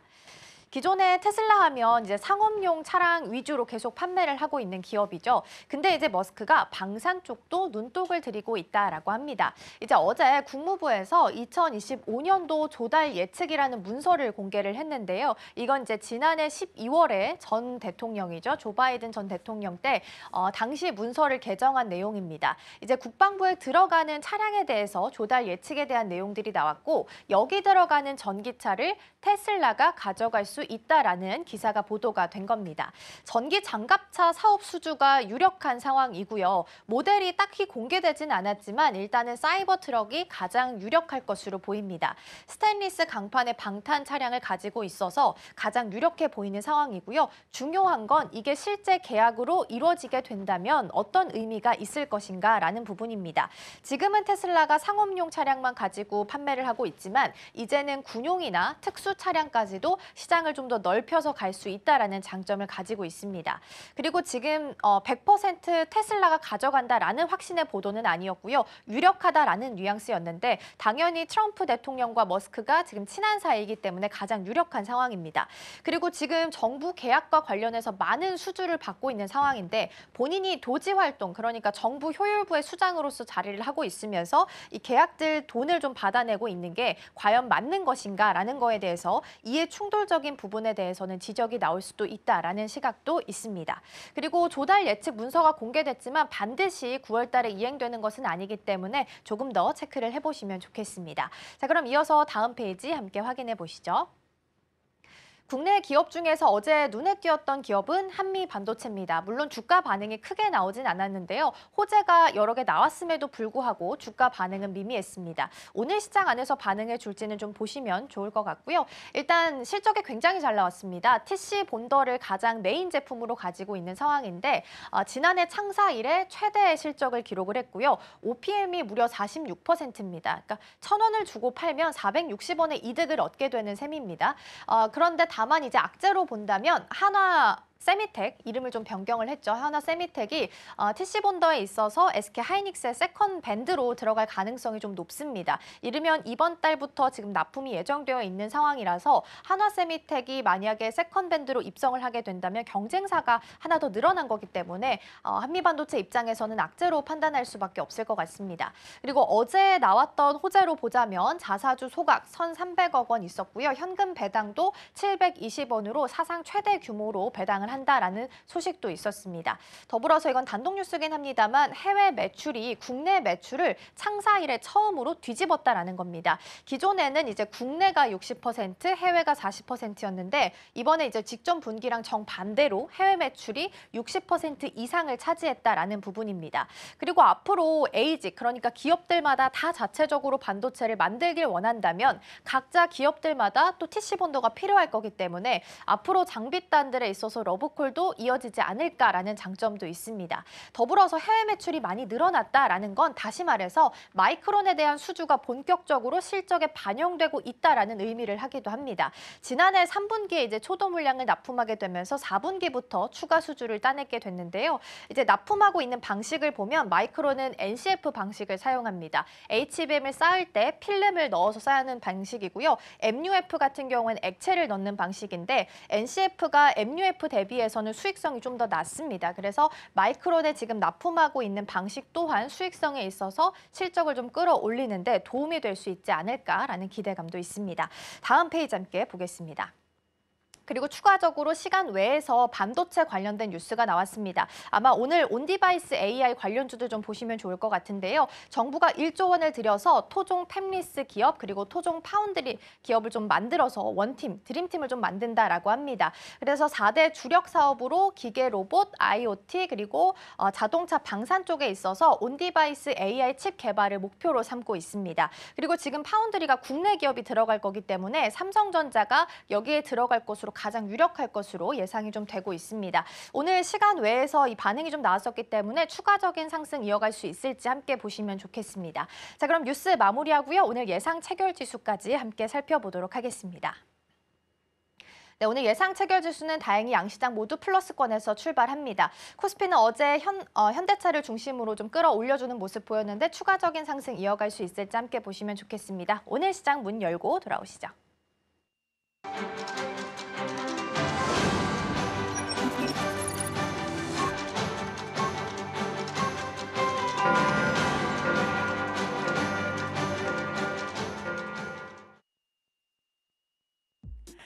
네, 2월 14일 금요일 문을 힘차게 열었습니다. 간밤 뉴욕 증시 3대 지수는 일제히 상승하면서 마무리를 지었습니다. 간밤에는 PPI 지표가 발표가 됐는데 어제 CPI에 이어서 시장의 예상치를 웃돌았습니다. 하지만 자세히 살펴봤더니 연준이 중시하는 이 PC 물가 지표에 영향을 줄 수 있는 품목들이 인플레이션 압력을 어느 정도 둔화시키고 있다라는 모습을 보여주면서 투자 심리가 개선이 됐고요. 그리고 오늘 우리 시장에도 영향을 미칠 수 있을지도 함께 체크해 보시면 좋을 것 같습니다. 그럼 먼저 지수부터 바로 열어보도록 하겠습니다. 네, 오늘 양시장은 기분 좋게 상승보를 키면서 출발하고 있습니다. 가장 먼저 코스피 지수 같은 경우에 현재 2,588포인트 선에서 출발하고 있고요. 이어서 코스닥 지수는 750포인트 선 그 윗선에서 출발하고 있습니다. 업종별 등락도 함께 체크해 보도록 하겠습니다. 가장 먼저 유가증권 시장입니다. 오늘 시장 안에서는 종이목재와 화학 업종만 살짝 하락세를 보여주고 있고요. 나머지 업종들은 강한 상승세를 보여주고 있습니다. 의약품이 0.8% 정도 올라가는 모습 보여주고 있습니다. 이어서 다음 업종으로 넘어가 보도록 하겠습니다. 비금속 광물이 0.74%, 기계가 0.92%, 반면에 철강과 금속이라던가 그리고 전기전자, 운수, 장비 쪽에서는 살짝의 하락폭이 나오고 있습니다. 시장에서는 지금 알루미늄과 철강에 이어서 구리가 다음 관세 부과 대상이 될 수가 있다라는 전망이 나오게 됐기 때문에 철강과 금속 쪽에서 어느 정도 낙폭이 형성되고 있는 것으로 보여지고 있습니다. 이어서 코스닥 업종들도 살펴보도록 하겠습니다. 네, 코스닥 업종들 살펴봤더니 건설과 금융 쪽에서 아주 소폭의 하락세를 보여주고 있고요. 반면에 나머지 업종들은 강한 상승세 보여주고 있습니다. 특히나 지금 기타 서비스 쪽에서 1.6%대 오름폭을 크게 형성하고 있습니다. 네, 이어서 시가총액 1위부터 5위도 살펴보도록 하겠습니다.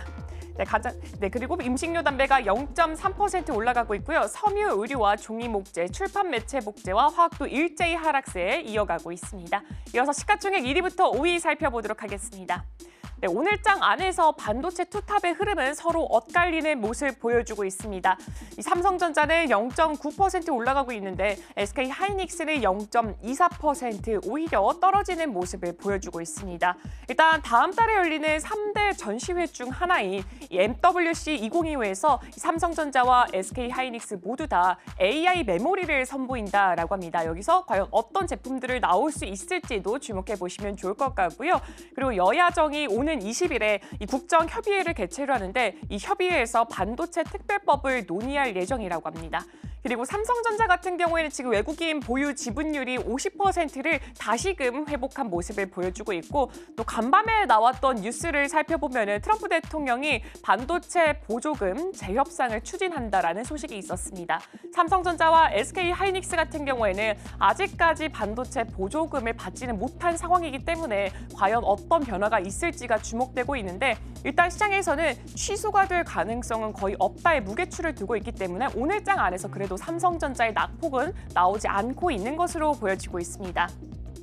그리고 삼성 바이오로직스 같은 경우에는 현재 2.29% 올라가고 있습니다. 어제 이제 이 관세 대상에서 제외가 될 수 있었던 품목을 살펴보면은 지금 자동차라든가 의약품을 예로 들 수 있을 것 같은데요. 일단 삼성 바이오로직스는 의약품 쪽에 들어가기 때문에 관세 면제 대상에 또 해당될 수 있다라는 기대감 현재 내포되어 있고요. 지금 2.29% 올라가고 있습니다. 그리고 자동차 같은 경우에는 지금 다시금 관세 부과를 예고를 하는 발언을 또 보여줬는데 일단 상호관세 같은 경우에는 4월 1일까지 연기가 된 상황입니다. 그렇기 때문에 아직까지는 시장에서는 불확실성이 있고 연기됐다는 것에 대해서 기대감이 있어서 뉴욕 시장에서는 상승세를 보여줬고 오늘 장 안에서 현대차는 어제 같은 경우에는 5% 넘어가는 상승폭을 보여줬지만 지금 오늘은 보합권 그리고 LG 엔솔은 0.84% 올라가면서 하락하면서 출발하고 있습니다. 네, 이어서 코스닥 1위부터 5위도 살펴보도록 하겠습니다. 네, 코스닥 1위부터 5위도 지금 마찬가지로 혼조세가 강하게 보여지고 있습니다. 어제장 안에서는 알테오젠과 HLB 같은 경우에 하락폭을 그려냈습니다. 국채 금리에 민감하게 반응하고 있었기 때문에 올라가서 어제장 안에서는 떨어지는 모습을 보여줬고 오늘장 안에서 10년물 국채 금리가 어느 정도 진정세를 보여줬기 때문에 오늘장 안에서 알테오젠이 3%대, HLB가 0.27%대 올라가고 있습니다. 그리고 자동차가 관세 대상에서 제외가 된다라는 소식이 있어서 올라갔었던 게 에코프로 BM과 에코프로인데 다시금 들어가게 된다면은 당연히 피해를 받을 수밖에 없기 때문에 2%대, 1%대 낙폭 보여주고 있고요. 레인보우 로보틱스는 2.24% 올라가면서 출발하고 있습니다. 네, 이제 맵을 열어서 지금 이 시장 속에서 과연 어떤 종목들이 특징적인 움직임을 보이고 있는지도 확인해 보도록 하겠습니다. 네, 오늘은 전반적으로 상승하는 종목들이 조금 더 많이 자리하고 있습니다. 가장 먼저 전자기술 섹터부터 열어보도록 하겠습니다. 삼성전자는 현재 1%까지 그 상승폭을 키워나가고 있고요. 반면에 SK하이닉스는 0.24% 떨어지고 있습니다.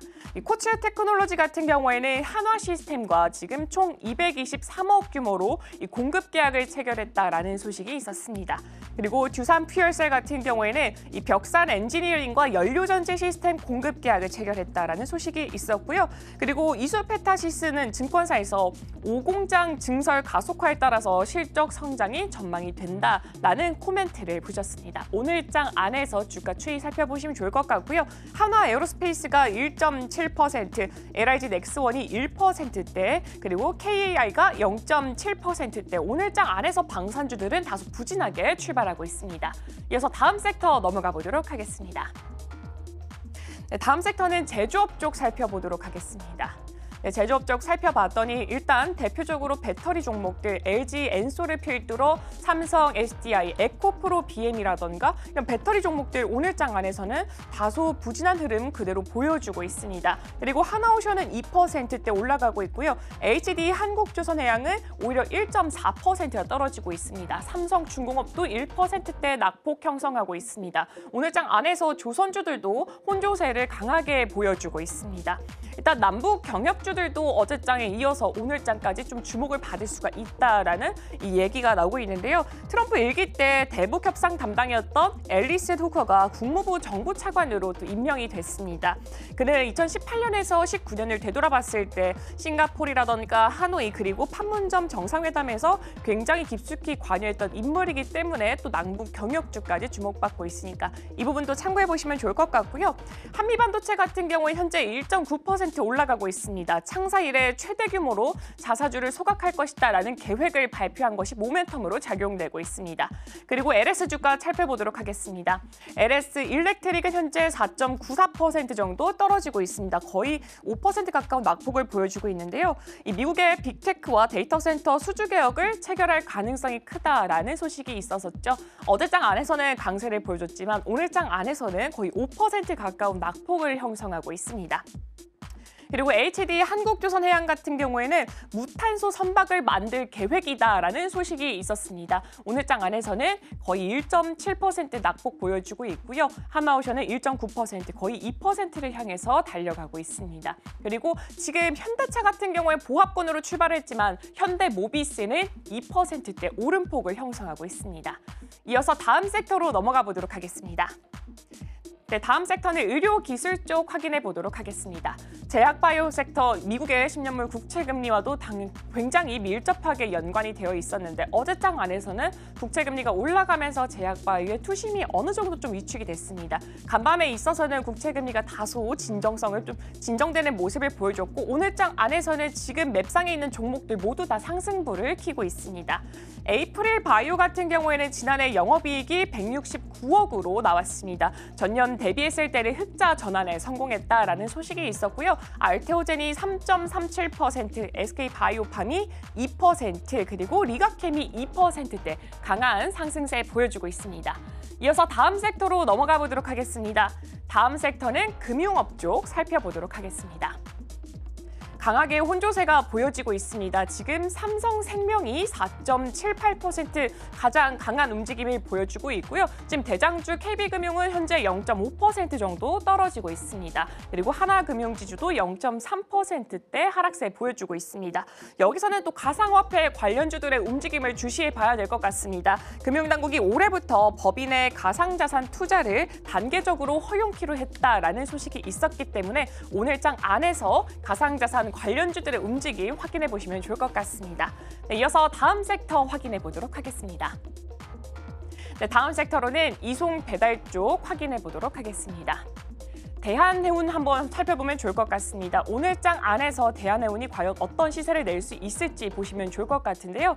작년에 영업이익 같은 경우에는 3,286억을 기록했습니다. 전년 대비했을 때 무려 31.5%나 증가한 수치가 나왔습니다. 그리고 현대글로비스는 0.6%, 대한항공이 0.2% 정도 하락세 보여주고 있고요. 그리고 HMM 0.6%, 오늘장 안에서 해운주들의 주가 추이도 함께 체크해 보시면 좋을 것 같습니다. 네, 지금까지 개장 브리핑이었습니다.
네, 계속해서 캐스팅콜로 이어가 보도록 하겠습니다. 오늘 도움 말씀에는 기업공시연구소 변영인 대표 자리해 주셨습니다. 대표님 어서 오세요. 네, 고맙습니다. 네, 어제 PPI가 예상치를 상회했지만 서비스 물가 부분이 좀 완화되면서 그나마 지수도 나름 견조하게 좀 잘 버텨주는 것 같습니다. 오늘 양시장 모두 강보합 수준이고요. 지금 선물 쪽에서 봤을 때는 외국인도 다시 한번 플러스권으로 좀 돌아섰습니다. 전반적인 분위기는 좀 어떻게 해석을 하면 좋을까요? 네, 미국 증시 특히나 인플레이션에 관련된 우려감들은 다시 한번 좀 부각된 것은 맞고요. CPI가 시장 전망치를 좀 상회했기 때문에 높아진 인플레이션에 관련된 기대치 이 부분은 뭐 PPI가 하회할 것이다라고 좀 전망은 하지 않았어요. 그러니까 0.1% 정도 상회는 했지만 어느 정도 좀 예상된 수치였다라는 부분들이 뭐 크게 좀 시장의 영향으로 작용을 하지 않았고 대체적으로 좀 보면 이번에는 물가 지표에 관련된 어떤 방향성들보다는 매파적인 금리 인하 기조가 이미 지난 FOMC 정례 회의에서 파월 의장으로 하여금 확인됐던 점, 특히나 금리 인하에 관련된 명확한 시그널 그리고 고용 지표에 대한 과열이 좀 둔화되는 그런 부분들에 대해서 초점을 좀 맞추겠다라고 좀 언급을 했던 점을 좀 감안했을 때 그런 기대감, 우려감들이 사실 뭐 시장에 좀 미쳤던 영향들은 좀 제한적이었다라고 좀 볼 수 있겠고 특히나 관세 리스크의 경우에는 상호관세에 관련된 오늘 뭐 세부적인 어떤 이 적용 국가들이나 리스트들이 좀 대체적으로 좀 공개가 된다라고 좀 얘기가 좀 나오고 있는데 상호관세가 좀 부과된다고 하더라도 당장이 아니라 그 시점이 4월로 좀 연기될 수 있다라는 어떤 긍정적인 어떤 그런 부분들은 마찬가지로 여지를 남겼다는 점, 이 부분은 그 기간 동안에 충분히 해당되는 이 교역 국가들과 협상을 통해서 마무리를 좀 짓겠다라는 의도가 좀 포석된 것을 좀 우리가 좀 확인해 볼 수 있었던 것처럼 일본 그리고 인도처럼 가시적인 어떤 무역 협정이 좀 개정되거나 좀 재협정을 통해서 완화될 수 있는 그런 부분들을 주목을 좀 해봐야 될 것 같고요. 우리나라의 경우는 현재 대통령이 현재 뭐 직무가 좀 정지된 상태죠. 이런 부분들에 의해서 빠르게 이제 관세 협상에 관련된 마무리를 좀 지어야 되는 그런 상황이지만 이 우리나라 현재 어떤 이 정부의 어떤 정책 사항들을 좀 일부 좀 반영을 해보면 조만간 우리나라도 좀 가시성이 있는 어떤 협정을 체결하지 않을까 이런 부분들은 지난 트럼프 1기 때의 정책과 상당한 좀 유사한 흐름들을 좀 보이고 있다는 점에서 시장이 크게 좀 우려하지는 않는다라고 볼 수 있겠습니다. 그러게요. 관세에 대해서 이미 한번 교육이 1기 때 된 바가 있어서 그런지 그래도 크게 좀 반응이 나오고 있지는 않는 것 같고요. 상호관세에 대한 내용 발표가 됐는데 일단은 시간이 좀 미뤄졌습니다. 4월 1일까지 일단 의논해서 완료하고 4월 2일부터 시행한다라는 내용입니다. 사실상 이제 시간이 좀 많이 남았기 때문에 그 사이에 미국한테 줄 수 있는 카드를 국가별로 좀 고려하고 그러면서 이제 관세에 대해서 이야기가 좀 나오지 않을까 싶긴 합니다. 다만 반도체 부분에 있어서는 이제 보조금 지급 연기도 오늘 아침에 속보 통해서 나왔기 때문에 이 부분은 좀 참고해서 보셔야 될 것 같습니다. 오늘도 외국인 순매수 상단을 보니까 이어서 이렇게 묶을 수 있는 종목들이 2차 전지가 꽤 많더라고요. 네. 에코프로 BM, 포스코 홀딩스, LG 에너지 솔루션 이렇게 종목들이 좀 있거든요. 이게 지금 단순한 저가 매력이 있어서 들어오는 건지 아니면 어떤 의미가 있는지 일단 궁금하고요. 2차 전지는 악재가 이제 아무리 나와도 더 빠질 자리는 아닌 것 같다라는 생각이 들긴 하는데 그럼에도 불구하고 이제 3월에 공매도 재개되잖아요. 그럼 또 네. 걱정 안 할 수가 없을 것 같아서 어느 정도 좀 그전엔 비중을 줄여야 할지 어떻게 좀 보실까요? 네. 우선 2차 전지 섹터 전체적으로는 지금 명확한 노이즈, 전기차 캐즘 때문에 주가가 빠졌고 그다음에 여기서 더 빠지게 된 계기가 미국의 정책 우려감이죠. IRA 세액공제에 관련된 폐지 여부, 그다음에 전기차 보조금이 폐지될 수 있다. 이런 부분들은 전체적인 2차 전지 산업을 위축시킬 수 있고 오히려 전기차의 판매량이 감소될 수밖에 없는 그런 우려 요인들이 부각이 좀 되면서 주가의 어떤 하반 경직성을 좀 키운 그런 흐름들이었는데 이런 부분들을 우리가 좀 선반영했다라고 좀 보는 게 맞죠. 다만 우리가 언제쯤 수급적인 측면에서 반등을 할 것인가 내지는 언제쯤 실적이 개선될 것인가 이런 관점에서는 올해 1분기까지는 좀 냉정하게도 이 가동률이 회복되지는 못할 것이다라고 좀 판단되고 있습니다. 그러니까 4분기에 고객사들의 대체적인 어떤 이 재고 조정 여파 때문에 손실폭이 좀 더 컸는데 이번 1분기를 그럼 기점으로 보면 2024년도 1분기와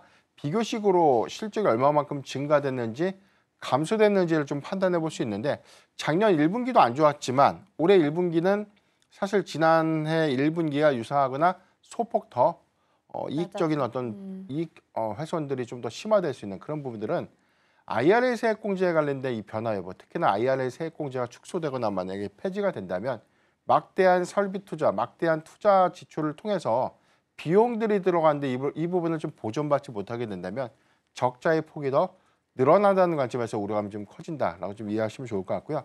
다만 지금 공화당 내부에서도 해당되는 반대 기조가 계속 좀 높아지고 있는 부분, 특히나 이 IRA 세액공제를 좀 적용받는 투자 지역들이 미국 안에서도 뭐 러스트벨트 지역이죠. 공화당 텃밭 지역이라는 점을 좀 감안했을 때 그래서인지 모르겠지만 지난 2월 달에 IRA 세액공제에 관련된 중단이라든가 뭐 전기차 보조금에 관련된 폐지를 시사하는 그런 시행이 뭐 워싱턴 법원에서 좀 제동이 좀 걸렸던 그런 부분들을 좀 일부 좀 반영을 하면 이번에 칩스법을 좀 개정해서 전면적으로 좀 재수정하겠다라는 의도와 좀 맞물리면서 이어지지 않을까라고 좀 판단될 수 있기 때문에 최근에 이 수급 반등은 일시적인 어떤 저가 매수세에 대한 유입 정도로만 좀 해석을 하면 좋을 것 같고요. 3월에는 뭐 공매도 관련된 리스크 요인들이 있지만 이 부분은 주가에 워낙 많은 하락 요인이 좀 되었던 부분들이기 때문에 여기서 주가를 좀 더 끌어올리는 게 무슨 의미가 있을까라는 좀 생각이 있고, 두 번째는 3월에 인터배터리 2025 관련된 이벤트가 있어요. 작년의 기점으로 보면 전고체 배터리, 그다음에 원통형 배터리죠. 2170, 그다음에 468 배터리 관련된 기술적인 어떤 부각 이슈가 좀 수급을 좀 이끌었던 그런 형국들을 우리가 복귀를 좀 해봤을 때 단기적 관점에서 상승 요인이 좀 될 수 있겠고, 특히나 이 섹터 안에서는 전고체 관련된 소재 그리고 원통형 배터리 관련된 특화된 어떤 소재라든가 기술을 좀 부각하고 있는 기업들이 단기적인 어떤 수급을 좀 이끌지 않을까라고 볼 수 있기 때문에 저는 이런 관점에서 뭐 실리콘 응급제에 관련된 적용차 좀 확대가 좀 예상되고 있는 뭐 대주전자재료 같은 종목들이 단기적으로 조금 흐름을 좀 좋게 가져가지 않을까라고 좀 말씀드렸습니다. 오히려 그런 셀 안에 들어가는 소재단을 좀 말씀해 주셨네요. 대주전자 재료 말씀해 주셨으니까 주가 추이를 좀 보시면 좋을 것 같습니다. 일단 2차 전지 관련해서는 더 빠질 자리는 아니긴 합니다만 저가 매수가 좀 들어오고 있는 것 같고요. 오늘도 외국인 단에서는 그래도 상위 6종목 중에서는 3종목을 지금 2차 전지랑 관련된 종목으로 담아가고 있는 것으로 확인되고 있습니다. 자, 그러면 이번에는 시총 상위 종목 중에 쌈바를 한번 볼까 합니다. 119만 원, 지금 120만 원 딱 한 걸음 앞두고 있는 상황입니다. LG 엔솔제치고 지금 시총 상위에 등극한 지 며칠 좀 지나긴 했습니다. 그동안 이제 쌈바는 언젠가는 황제주가 될 거다라고 이야기했었는데 그 시기가 가장 중요한 문제긴 했습니다. 실적도 좋고 수주도 지금 괜찮은 상황으로 가고 있고, 근데 지금 쌈바가 역사적인 신고가 구간에 있다 보니까 사실 끝을 알긴 좀 어려울 것 같긴 해요. 근데 지금 TP 130만 원대 나온 가격대도 있긴 한데 상방 여전히 그 정도까지는 열려 있다라고 보고 계실까요? 예, 저는 뭐 충분하다고 봅니다. 그러니까 130만 원대 이상까지를 좀 봐야 되는 게 맞냐면, 왜냐면 사실 실적이 주는 효과들이 크게 좀 반영되지 못했던 가장 큰 원인이 매파적인 금리 정책에 관련된 바이오 투심이 좀 악화됐던 영향 때문에 동조돼서 수급이 좀 위축됐던 그런 흐름들이 있었고, 최근에는 제약바이오 안에서에 대한 수급이 차별화되고 선별적으로 좀 움직이는 그런 부분들이 실적이라는 키워드와 좀 맞물리면서 오히려 우상향하고 있다는 좀 차이가 있겠습니다. 지난 뭐 2024년도 연간 실적은 우리가 좀 잘 알고 있는 것처럼 뭐 사상 최대 실적 기조도 굉장히 좀 긍정적이었는데, 일단 뭐 수주 성과가 역대급이었던 점, 근데 이 부분이 일회성으로 끝나는 것이 아니라 올해도 좀 지속되는 부분들을 좀 감안을 해야 될 것 같고요.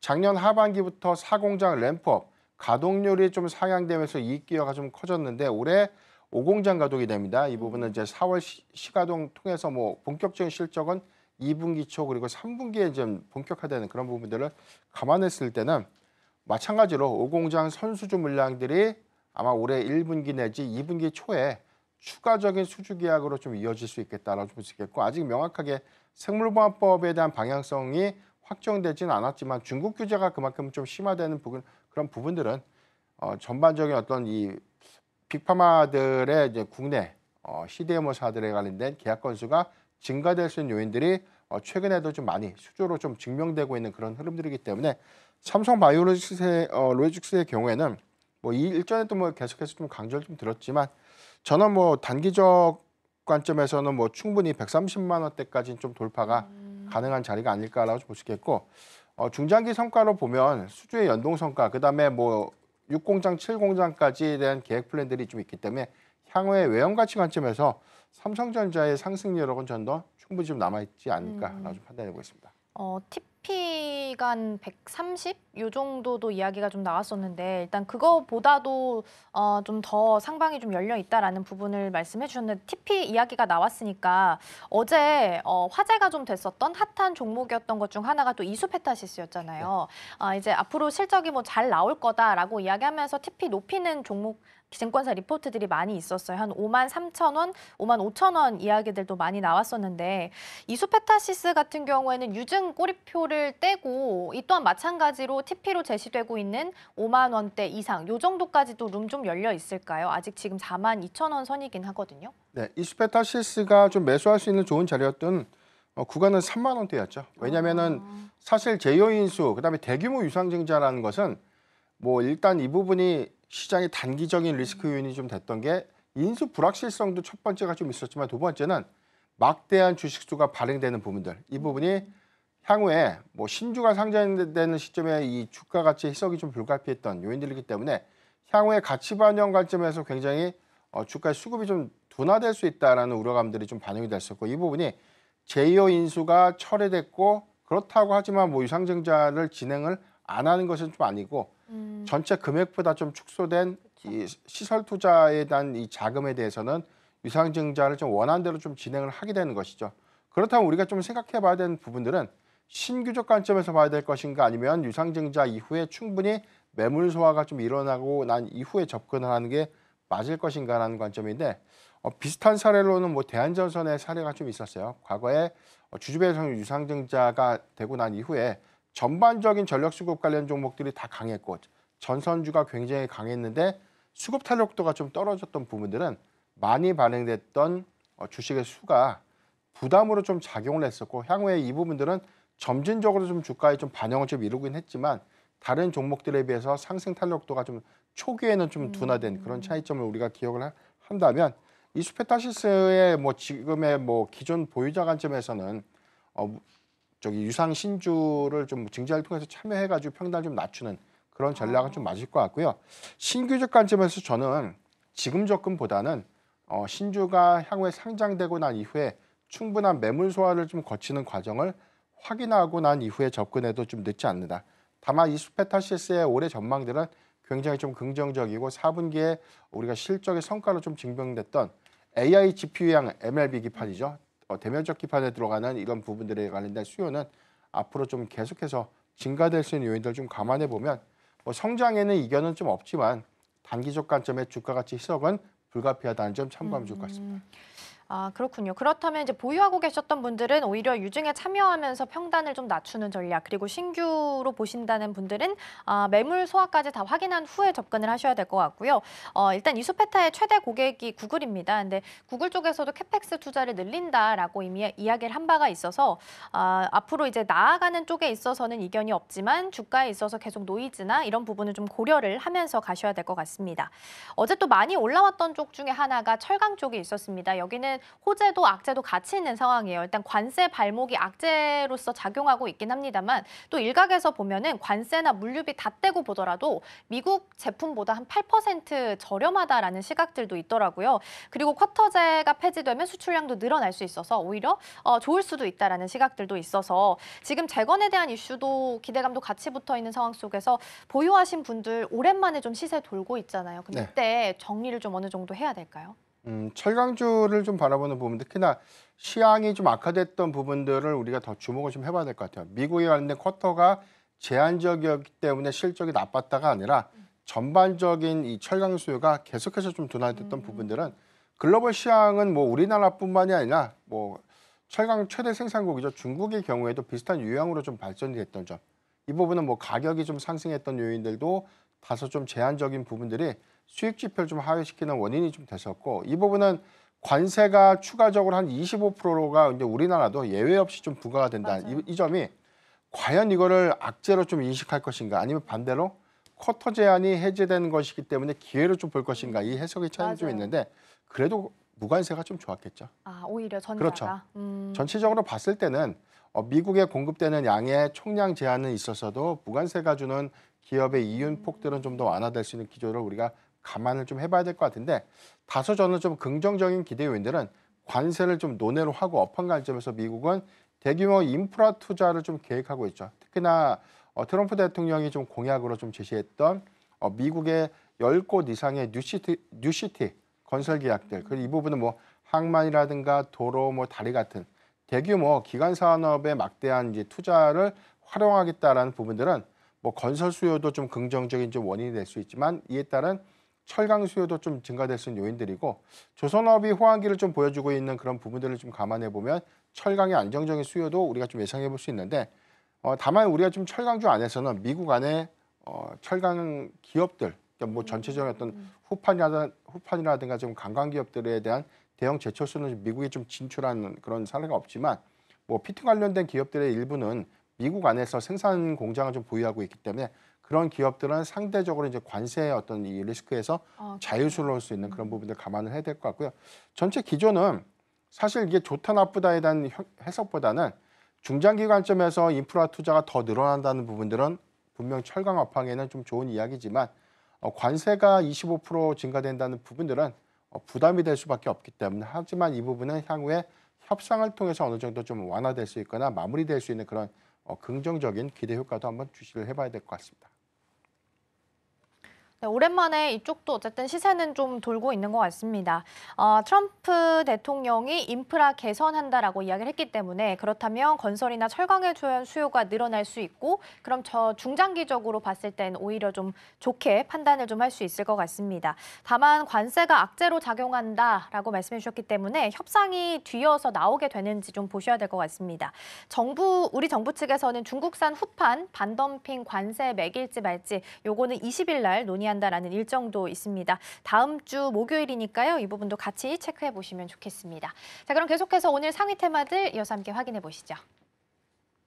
오늘 첫 번째는 온디바이스 AI입니다. 앞서서 제가 브리핑에서 이 주제 전달을 좀 드렸죠. 정부가 1조 원을 들여서 토종 팹리스 기업 그리고 국내 파운드리 기업 같이 묶어서 드림팀을 조성한다라고 합니다. 예를 들어서 현대차가 AI 칩 필요해라고 하면 팹리스 기업이랑 파운드리 기업이 힘을 합쳐서 현대차가 원하는 스펙을 가진 칩을 만들어주는 개념이다라고 보시면 될 것 같고요. 지금 정부가 이걸 만들기 위해서 지금 1조 원을 투자한다라고 어제 시간 외에서 보도하면서 관련주들이 움직임을 좀 보였습니다. 오늘도 추가적인 상승세 함께 이어가고 있습니다. 두 번째 열어보겠습니다. 두 번째는 CXL입니다. 각 칩마다 서로 다른 인터페이스 환경을 가지고 있습니다. 그래서 CXL을 활용하면 이걸 통합시킬 수 있고 메모리도 향상을 시킬 수 있는 장점을 가지고 있는 장치인데요. 관련해서 이제 어제 소식 보면 삼성전자랑 SK하이닉스가 거의 양산 마무리 단계에 들어갔다라고 합니다. SK하이닉스는 당장 다음 달 말에 양산에 돌입한다라고 하고요. 삼성전자는 지금 양산이 코앞에 앞두고 있는 상황이라고 합니다. 그래서 오늘 관련주들 움직임 함께 보이고 있습니다. 마지막 열어보겠습니다. 마지막 세 번째는 우크라 재건 보겠습니다. 현지 시간 기준으로 2월 14일부터 16일까지 뮌헨 안보회의가 예정이 되어 있습니다. 여기에 이제 벤스 부통령이 참석할 예정인데 우크라 종식과 관련해서 시나리오가 좀 나오지 않을까라는 기대감 좀 받고 있고요. 추가적인 상승 탄력도는 조금 오늘은 둔화된 모습이긴 합니다만 그래도 상위에 현재 자리하고 있습니다. 자, 이렇게 해서 세 가지 테마 함께 살펴봤고요. 대표님 어느 쪽 오늘 좀 보면 좋을까요? 네, 저는 온디바이스 AI를 좀 말씀드리겠습니다. 뭐 최근에 오늘까지도 뭐 아침에도 뭐 굉장히 좀 긍정적인 좀 이슈가 있었죠. 뭐 CXL 디램의 개발 그리고 양산이 임박했다라는 그런 소식이 좀 있었고 어제의 경우에는 K 온디바이스 AI 반도체 구축에 관련된 소식이 좀 전해지면서 시간의 단일가에서 좀 강한 상승세를 좀 보였기 때문에 여기 더해서 뭐 미국의 경우에는 칩스법에 관련된 이 세부적인 내용들을 재검토하겠다라는 또 악재도 좀 있었음에도 불구하고 오늘 대체적으로 반도체 소부장주의 주가들은 비교적 좀 견조한 상승 흐름들을 좀 보이고 있기 때문에 대체적인 어떤 이 수급들은 좀 안정화돼 있다라고 좀 볼 수 있겠습니다. 정부가 좀 발표했던 내용들이었죠. 1조 원을 좀 투입해서 K 온디바이스 AI 반도체를 구축하겠다라는 어떤 구체적인 어떤 전략을 좀 제시했는데 여기서 우리 뭐 앵커님께서 설명했던 것처럼 팹리스사가 설계를 맡게 되고 파운드리사가 생산을 맡게 돼서 원하는 고객사의 맞춤형으로 해당되는 칩을 좀 공급한다라는 어떤 한국형 온디바이스 AI 칩을 좀 만든다라는 부분들인데 이 부분은 글로벌 전략과 좀 유사한 것 같아요. 오늘도 뭐 메타가 자체 측 구현을 위해서 파트너사를 좀 선정했던 것처럼 이 부분을 영국의 암이 좀 이 부분을 좀 개발을 하게 된 것이죠. 전반적인 어떤 반도체에 관련된 어떤 이 산업의 어떤 방향성들이 지금 엔비디아의 독주 체제에서 이 커스텀 반도체 수요가 좀 더 확대되면서 빅테크 기업들의 자발적인 칩 개발 양산으로 이어질 수 있는 그런 부분들은 종국적으로는 반도체 제조사들 여기에도 연동되는 반도체 소부장 기업들의 낙수 효과로 좀 이어질 수 있는 부분들이기 때문에 이걸 뭐 엔비디아가 타격을 입기 때문에 SK하이닉스가 안 좋고 뭐 삼성전자가 반대로 좋고 이런 개념이 아니라 전체적으로 메모리 반도체 3사 마이크론, 삼성전자, SK하이닉스의 충분한 어떤 외형 성장의 어떤 관점에서 좀 긍정적으로 해석할 수 있지 않을까라고 좀 판단되고 있습니다.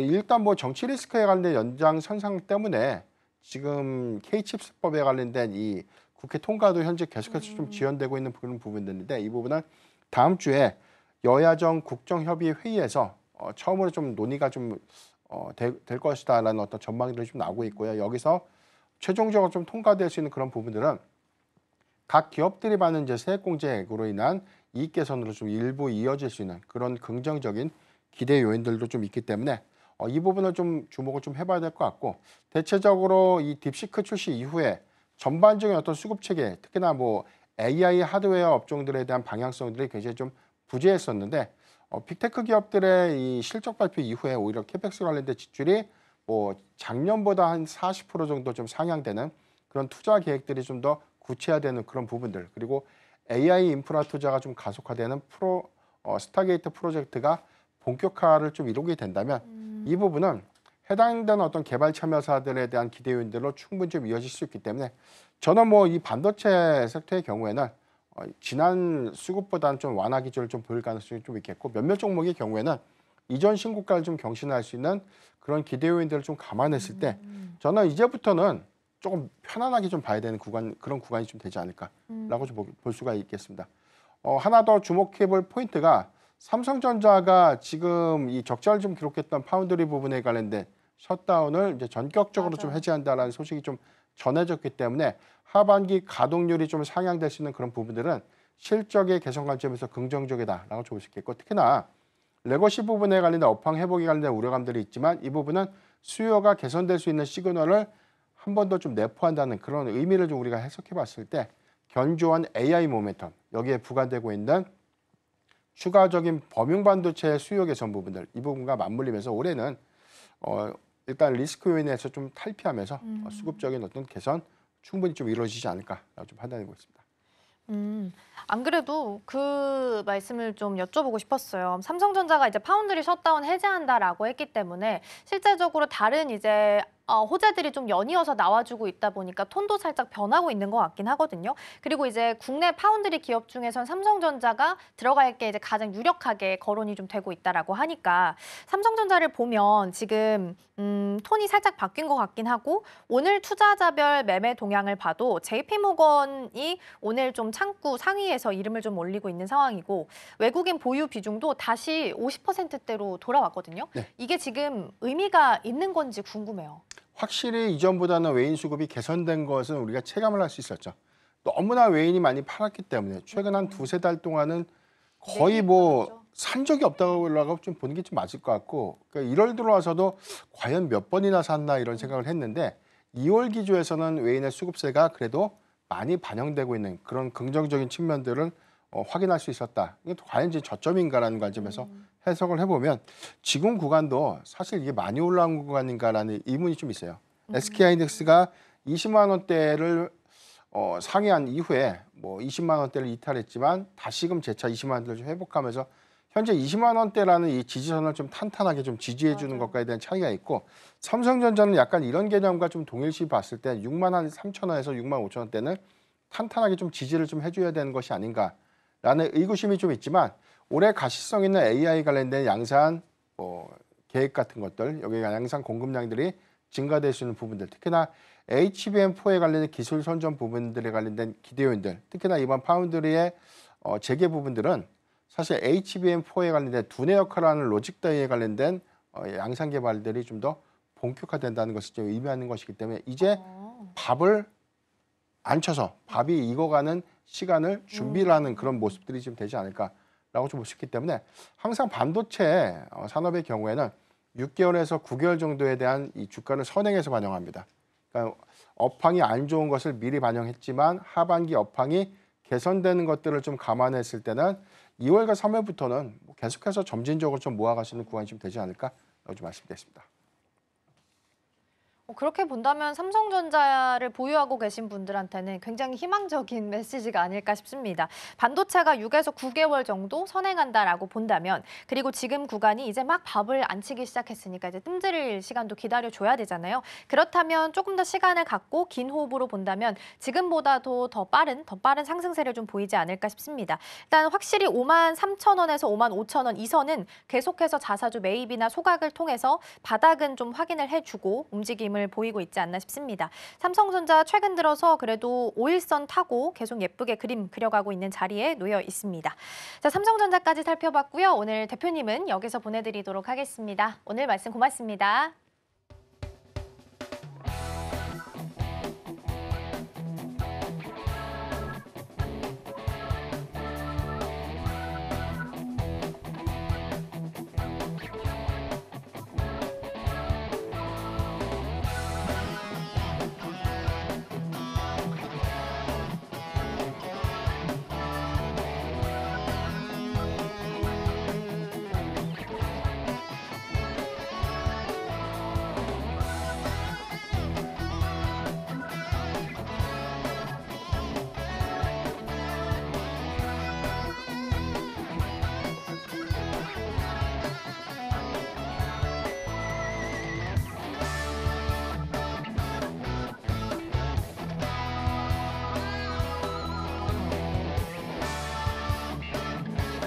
실시간 헤드라인입니다.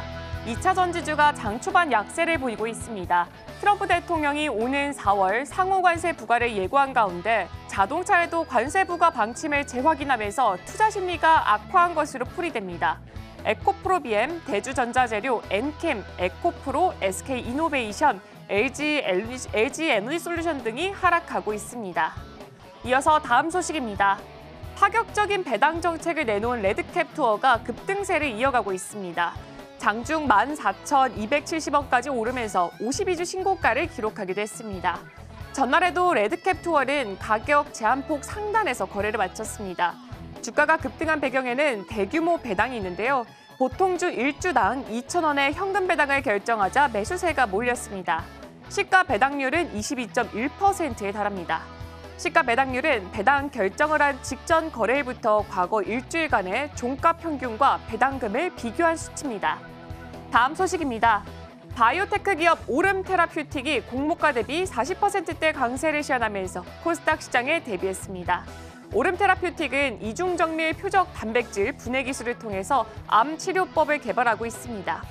오름 테라퓨틱은 지난달 17일에서 23일 진행했던 기관 투자자 예상 수요 예측에서 16대 93대 1의 경쟁률을 기록했습니다. 이에 따라서 공모가를 희망밴드 하단을 하회한 2만 원으로 결정됐습니다. 다음 소식입니다. 온디바이스 AI 관련주들이 동반 강세를 보이고 있습니다. 전날 정부가 1조 원을 지원해서 토종 AI 반도체를 만드는 사업을 진행한다는 소식이 나오면서 관련 업종의 매수세가 몰리는 것으로 풀이되고 있습니다.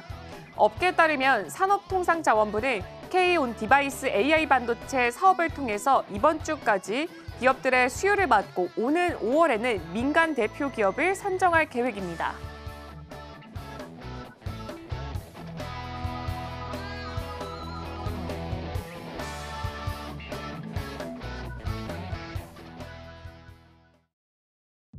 네, 지금 이 시각 시장 상황 함께 체크해 보도록 하겠습니다. 개장 당시에는 코스피, 코스닥 양 지수 모두 다 상승폭을 그리면서 출발했습니다. 그렇다면 지수는 지금 어느 방향을 가리키고 있을지 지수부터 바로 열어보도록 하겠습니다.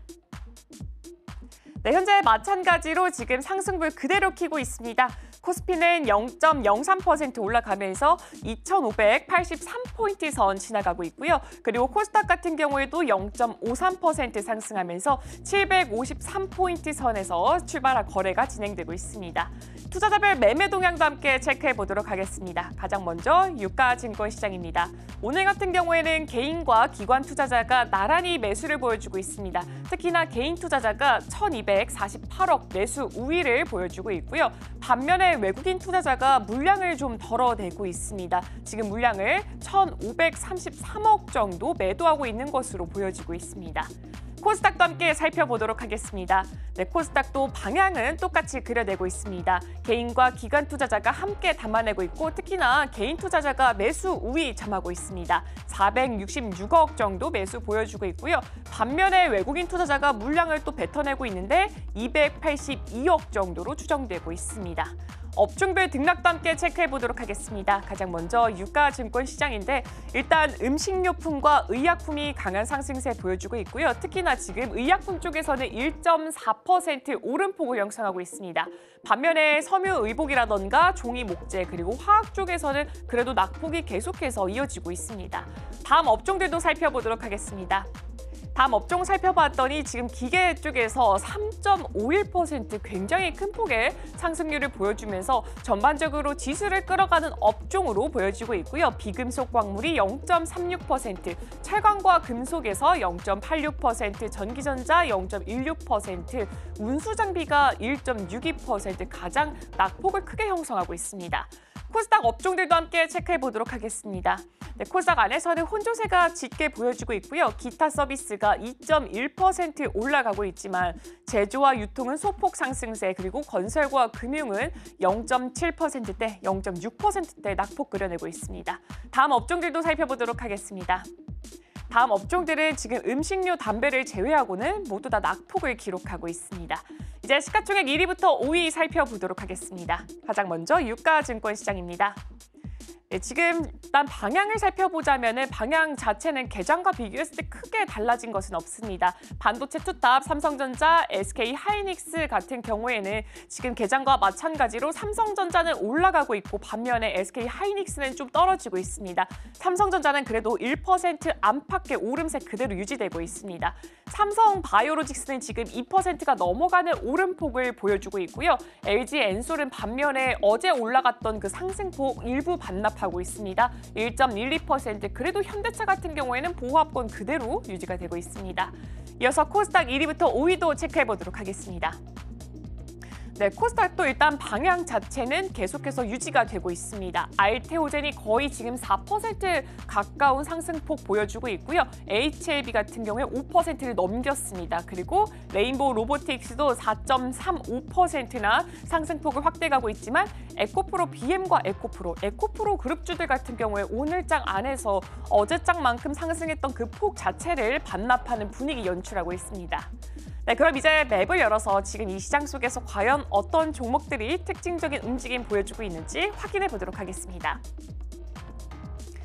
네, 가장 먼저 제조업 쪽 살펴보도록 하겠습니다. 제조업 섹터 살펴봤더니 두산 에너빌리티 13.85% 가장 강하게 오름폭 형성하면서 현재 52주 신고가를 터치한 상태입니다. 지금 주가는 28,000원 선을 그려내고 있고요.